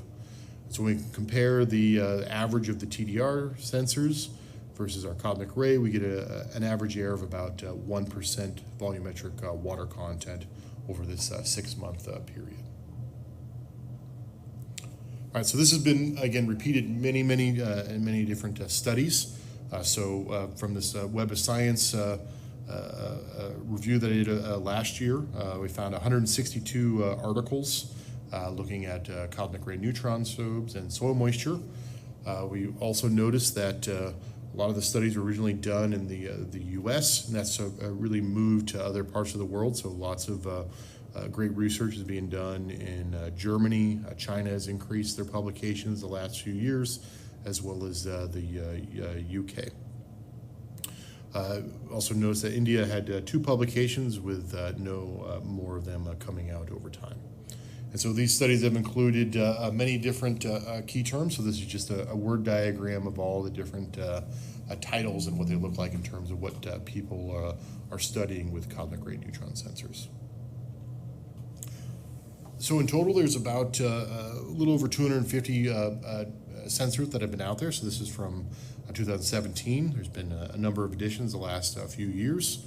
But the Cosmic Ray Neutron Project originally started in the US with 50 stations, has grown to the UK, as well as Australia, South Africa, as well as India and China all have different networks. So there is some renewed interest in a global Cosmos community that I certainly hope you guys will participate in the future. A couple more examples. So this is just showing some of the data from our site install in Bolivia, showing the wet and dry patterns that you'd have similar to large parts of India with the monsoon, as well as just the last few months of data that we had from Nepal from their site near Pokhara. All right, so what is the future of soil moisture monitoring across the globe? So where are we going as a community, and kind of what are good design criteria for these type of detectors? So I think we can look at the history of meteorological stations and really a cautionary tale of what happened to the networks. We had a really great monitoring network, a number of weather stations in different regions, and really we see the the collapse of these publicly available weather stations beginning in the 1970s and really continuing to decline through 2010 or so. And so, there's loss of public funding that has come with these, as well as the rise of, satellite observations. But really, as a community, really needed to show the value of in situ data, as well as come up with useful products for society, really to continue the investment in these public infrastructure. So where should we place a soil moisture sensor, and how many should we place per unit area? So that's really the key question that we need to answer when we think about designing a new soil moisture network. So this was a recent paper that just came out this year in Geophysical Research Letters, where they looked at the International Soil Moisture Network and where we have existing stations. So this is showing the Köppen-Geiger Climate Index. And what we find is that we have a huge number of stations, particularly in this temperate dry summer zone, or if we look at the station density, a lot of stations are in the North America and the US, as well as concentrated in Europe, with very few stations in South America, large parts of Africa, as well as Asia. There's some stations in India and China. But overall, the global south, as well as large parts of countries outside of North America and Europe have a low density of stations. So clearly there's a need for additional monitoring networks in many countries and regions across the globe. You can also look at where you should add stations and where you're getting the most information. So this is an analysis they did by adding additional stations and looking at the interannual variability when they add those stations. So there's a lot of details here that I'm not going to go into, but basically that they found that if you look at interannual variability of dry season soil moisture as your criteria, the arid regions like Western South America, Mongolia, Western China are really important, as well as dry winter climates in North India and Southern China are the most vital areas that we need to increase our density of soil moisture monitoring. So again, from these various studies, I'm not going to go into, is that they found that using the ISMN network, they found that for data interpolation, you need about 30 stations per 1 million square kilometers, and for using them for data assimilation, about 141 stations per 1 million square kilometers. All right, so what does that mean in terms of India and a soil moisture network in the future? There's 100 stations if you want to do data interpolation, or about 460 stations if you want to do data assimilation for your futures, using that data for in the future with modeling. All right, so where should these stations go in India? The great thing is you already have a nice start of cosmic ray monitoring from 8 locations. Some of these continuous, others not continuous. So this is a nice paper that Mangesh and Melinda led this past year that just came out. They're talking about the value of land surface coupling and the role of soil moisture in that. So I just wanted to highlight that, and again, it's been great working with those collaborators.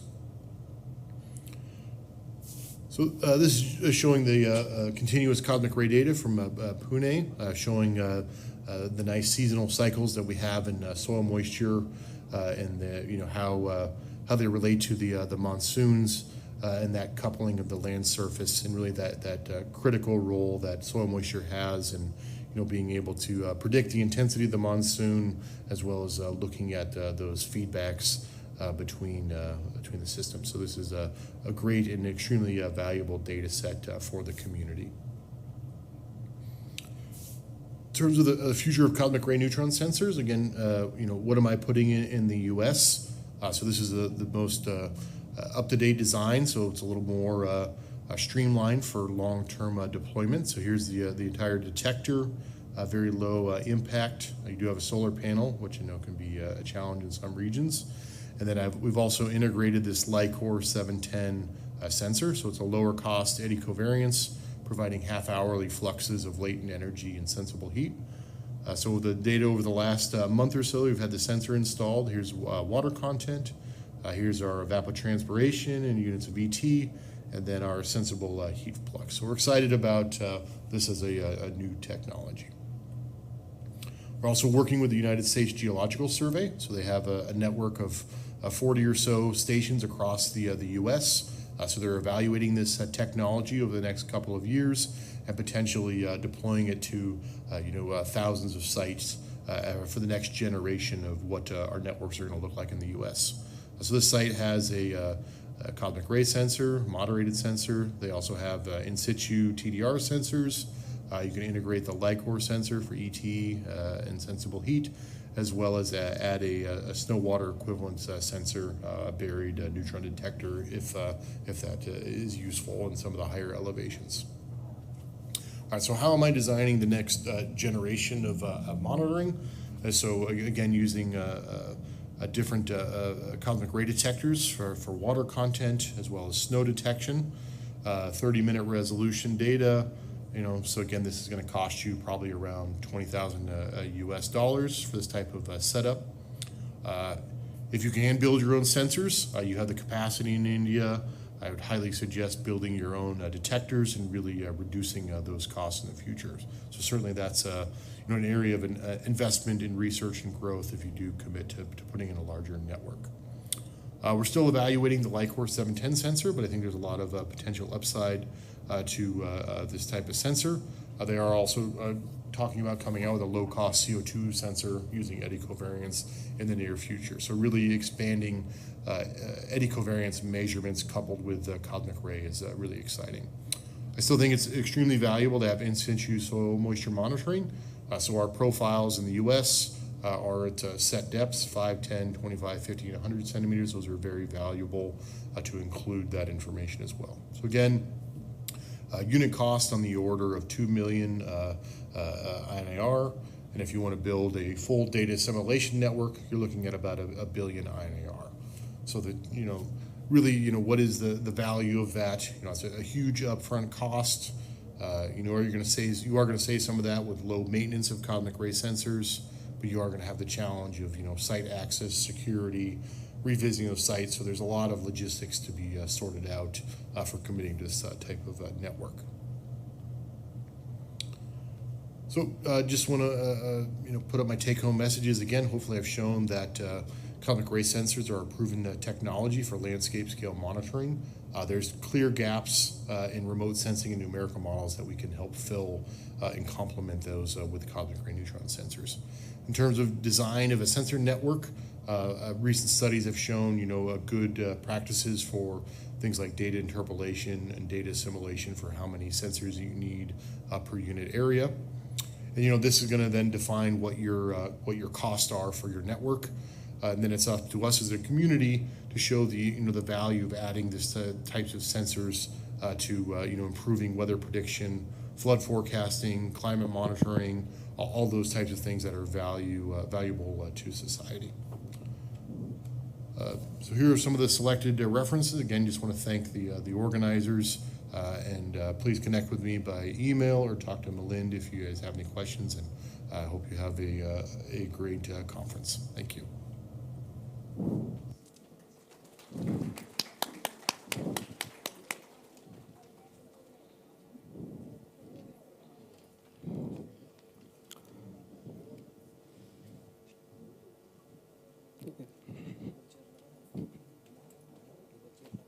अभी नहीं हम बोलेंगे announce करेंगे अभी announce करेंगे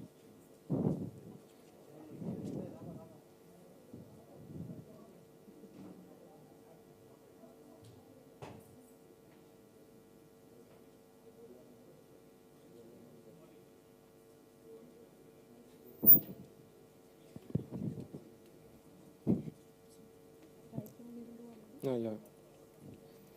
Despite the virtual setting, we want to express our heartfelt thanks to Dr. Trenton France for the informative lecture on revolutionizing land surface soil water monitoring. Thank you, sir. Now I request to prepare the stage for award ceremony. There is one announcement for the pensioners. Please update your contact details at the IITM main gate at the security cabin. I repeat, announcement is only for pensioners.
समर्पण और प्रयासों का योगदान है। इसीलिए हम इस दिन उनके प्रयासों को सम्मानित और मान्यता देने का अवसर लेते हैं। We have completed 62 years with dedication and efforts of many scientists and support staff. So we take this opportunity to felicitate and recognize their efforts on this day. Now I request all the dignitaries to join us on stage for the award ceremony.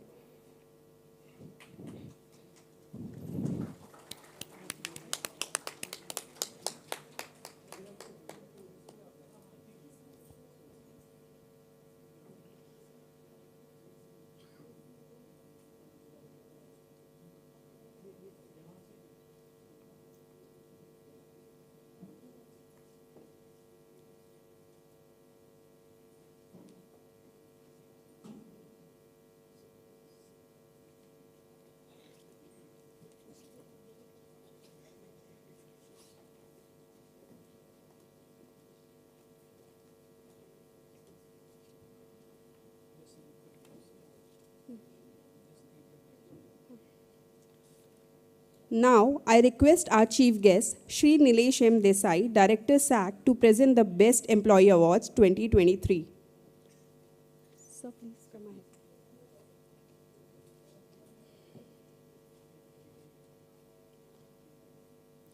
This year, we have Best Employee Award 2023 for the 5 categories. The first category is Best Employee Award 2023 for the research category. For outstanding contribution to weather and climate sciences. The award goes to Dr. B.S. Murthy, Scientist F.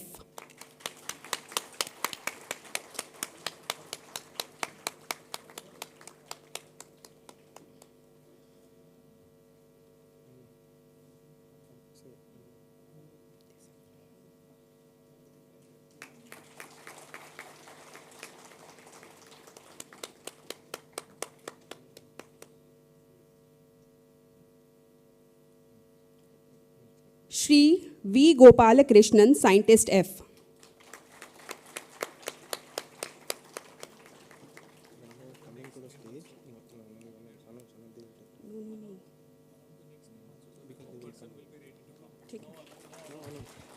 Dr. Srimati Padma Kumari, Scientist F.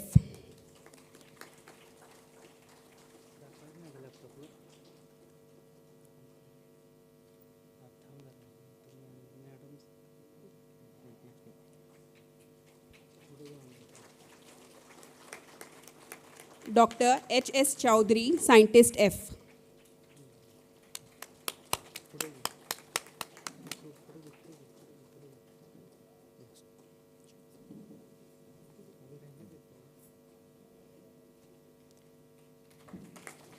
Shri P. Murugavel, Scientist F.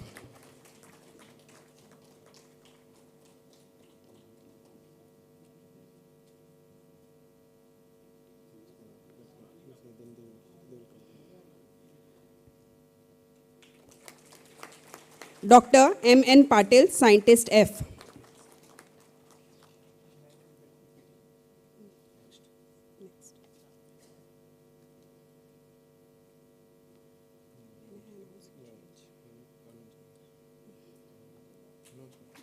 Dr. Prashant A. Pillai, Scientist E.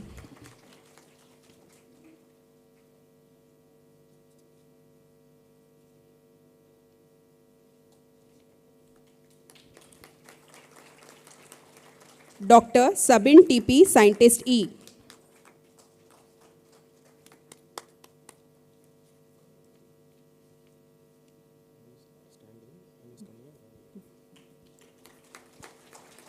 Dr. Kumari Rashmi Kakatkar, Scientist D.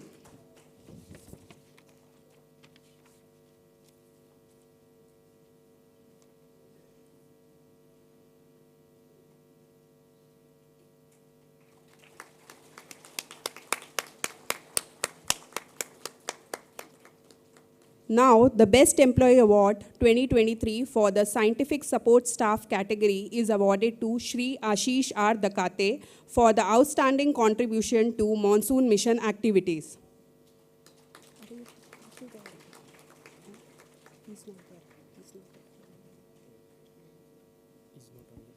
He is not available, so we will move forward. Thank you, sir, for felicitating our awardees.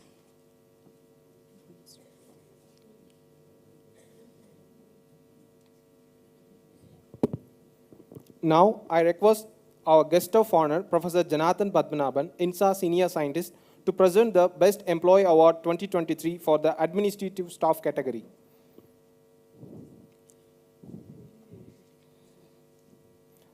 The awards goes to Sri Ajit Prasad, Administrative Officer, for his exemplary administration.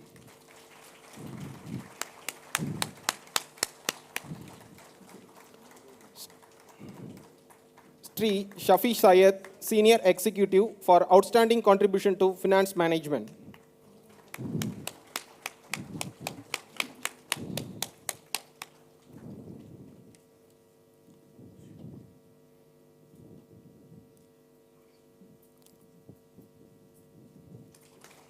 Srimati Manani Das, Administrative Officer, Grade 3, for outstanding contribution in establishment matters.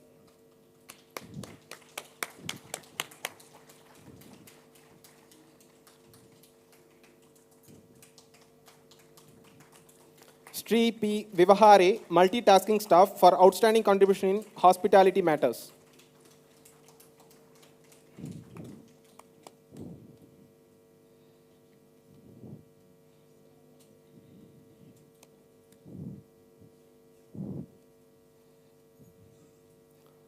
Now, the Best Employee Award 2023 for Project Staff category.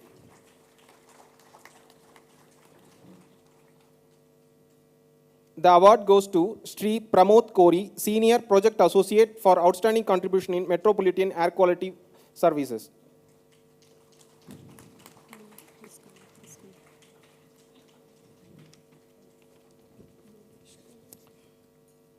Sri Yokesh Kolte, Project Scientist, for outstanding contribution into atmospheric research test bed in Central India.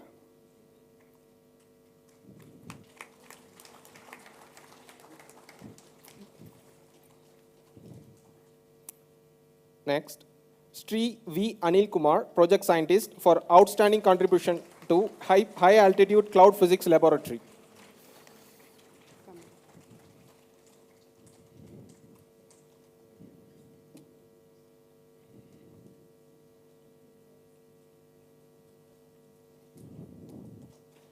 Next, Dr. Fazila SP, Project Scientist, for outstanding contribution to development of skilled manpower in Earth System Sciences.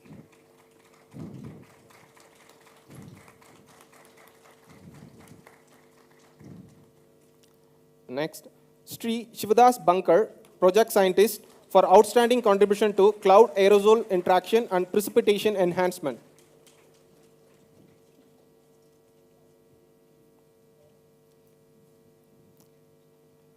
Dr. Radhika Kansai, Project Scientist, for outstanding contribution to National Monsoon Mission. She is not available. We will move forward to next award. Ms. Abida Chowdhury, Project Scientist, for outstanding contribution to thunderstorm dynamics.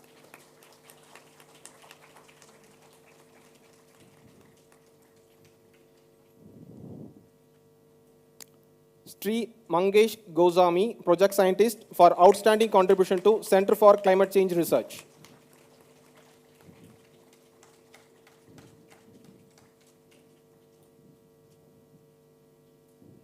Next, Sri Rajmal Jack, Project Scientist, for outstanding contribution to air quality early warning system.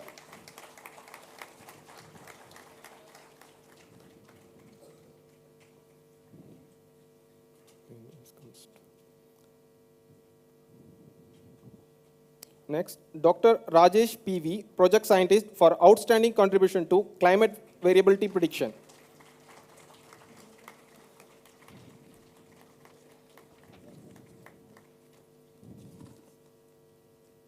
Next, Dr. Bhukti Jain, Project Scientist, for outstanding contribution to National Monsoon Mission. He is not available. We will move forward to next award. Thank you, sir, for felicitating our awardees.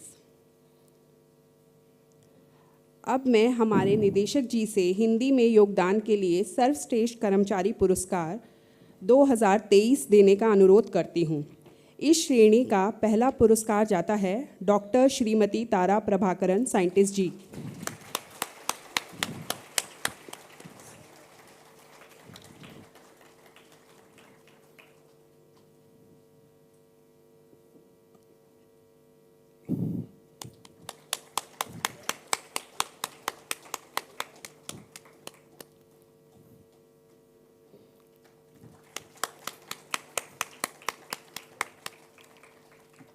Doctor P Mukhopadhyay, scientist F.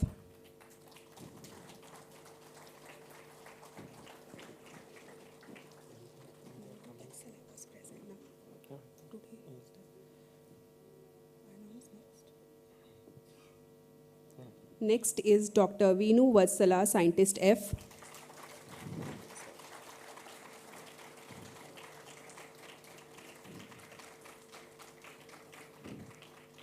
Next is Meta Deshpande, Scientist E.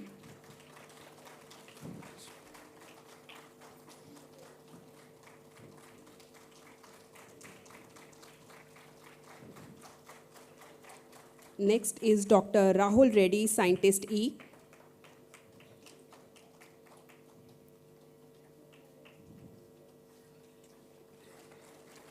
Next is Shri Yogesh Pawar, Account Officer.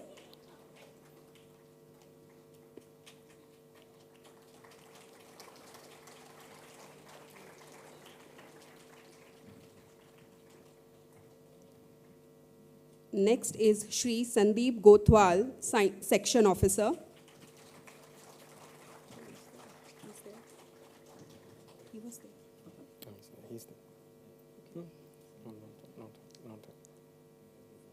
He is not available. So next is Srimati Ashwini Pendarkar, Lower Division Clerk.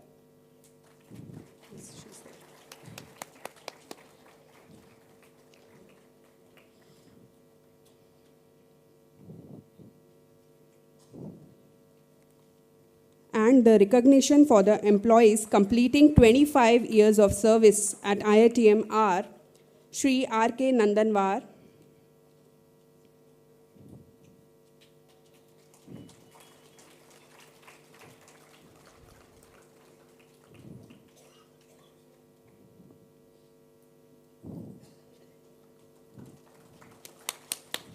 next is Shri S.P. Hasnale,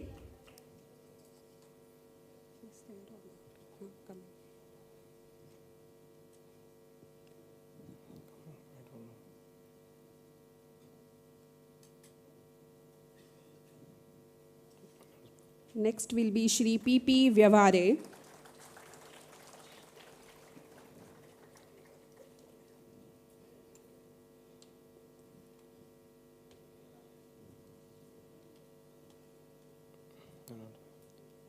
next is Shri S.V. Rawat,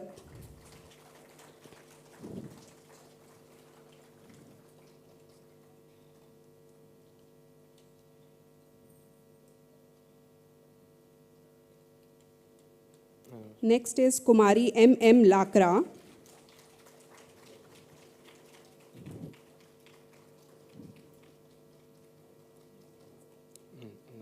she is not available. So next is Shri D.D. Takavle,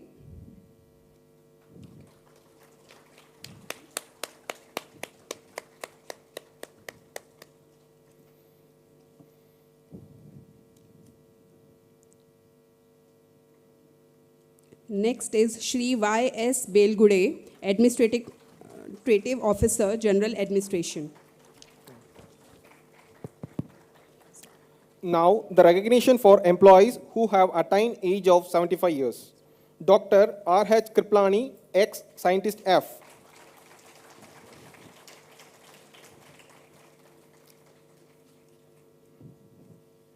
Next, Sri B.N. Mandal, ex-scientist E.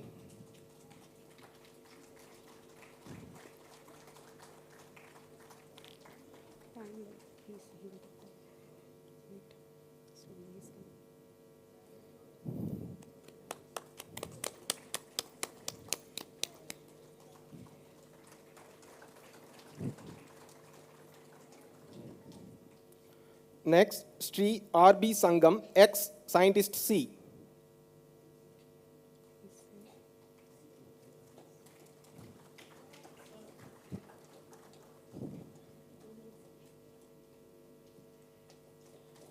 I think he's not there.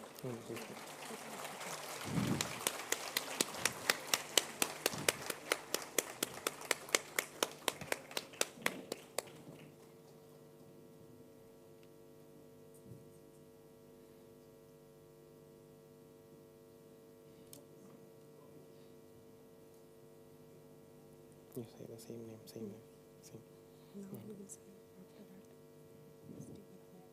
No, I have four.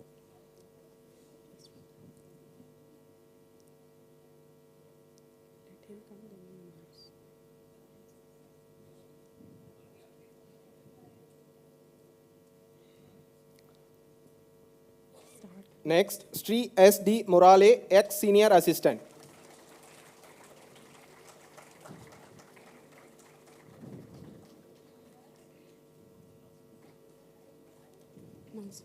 Next, Sri S.K. Tapkir, ex-watchman. That's all. Not available, I think. Thank you, sir, for felicitating our awardees. And we are at concluding part of our event. Now I request Dr. Swarna Fadnavis, Senior Scientist IITM, to deliver the vote of thanks.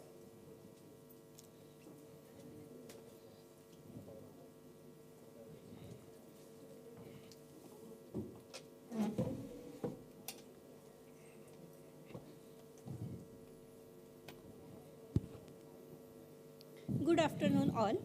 Honorable Secretary, Ministry of Earth Sciences, Dr. M. Ravichandran, Chief Guest, Professor Nilesh Desai, Director of Space Application Center, SAC, Ahmedabad, Guest of Honor, Professor Janardhan Padmanabhan, INSA Senior Scientist at PRL, Ahmedabad, Professor Trandon France, Associate Professor at the University of Nebraska, USA.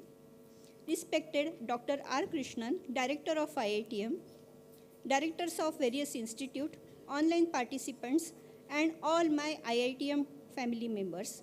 It is a great honor and privilege for me to extend a very hearty vote of thanks to all of you on this occasion of IITM's 62nd Foundation Day. On behalf of IITM family, I convey hearty thanks to our honorable delegates and each one of you for gracing us with your valuable presence. I must express wholehearted thanks to our Honorable Secretary, MOES, Dr. M. Ravichandran, who has constantly supported us to meet our endeavors and motivated us to strive for excellence. Sir, your encouragement has invaluable to progress of the IITM. It is immense pleasure to thank Honorable Chief Guest Professor Nilesh Desai, the Director of Space Application Center, Ahmedabad, for accepting our invitation. Sir, your participation has added a distinct charm to this event and made it more special. We thank you for informative talk on space application developments at SAC. We are extremely grateful to our guest of honor, Professor Janardhan Padmanabhan, INSA Senior Scientist at PRL Ahmedabad, for joining us this Foundation Day and delivering an enlightening talk on explosive solar events. I would also like to extend our heartfelt thanks to Professor Trandon France, Associate Professor at University of Nebraska, USA, for joining us online and enriching us with information on Revolutionary Monitoring Program. I would like to take this opportunity to express my sincere gratitude to our beloved Director, Dr. R. Krishnan, for his continued guidance, encouragement, and able leadership, which is taking IITM to new heights. I congratulate to all awardees of various categories. Finally, I express my sincere thanks to all members of various committees that includes reception, hall management, catering, publication, purchase, cultural, and transport. It is your collective hard work that made this event so special. I also thank retired scientists and staff. Special thanks to administration and supporting staff for smooth execution of Foundation Day celebrations. Last but not the least, thanks to press and media. Thank you.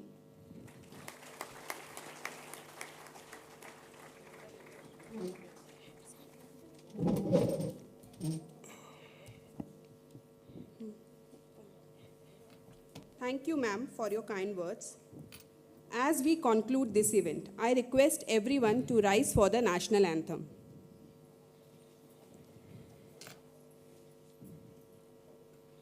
जनगण मन अधिनायक जय हे भारत भाग्य विधाता पंजाब सिंध गुजरात मराठा द्राविड़ उत्कल बंग विंध्य हिमाचल यमुना गंगा उज्ज्वल जलधि तरंग तव शुभ नामे जागे तव शुभ आशीष मांगे गाहे तव जय गाथा जनगण मंगलदायक जय हे भारत भाग्य विधाता जय हे जय हे जय हे जय जय जय जय हे.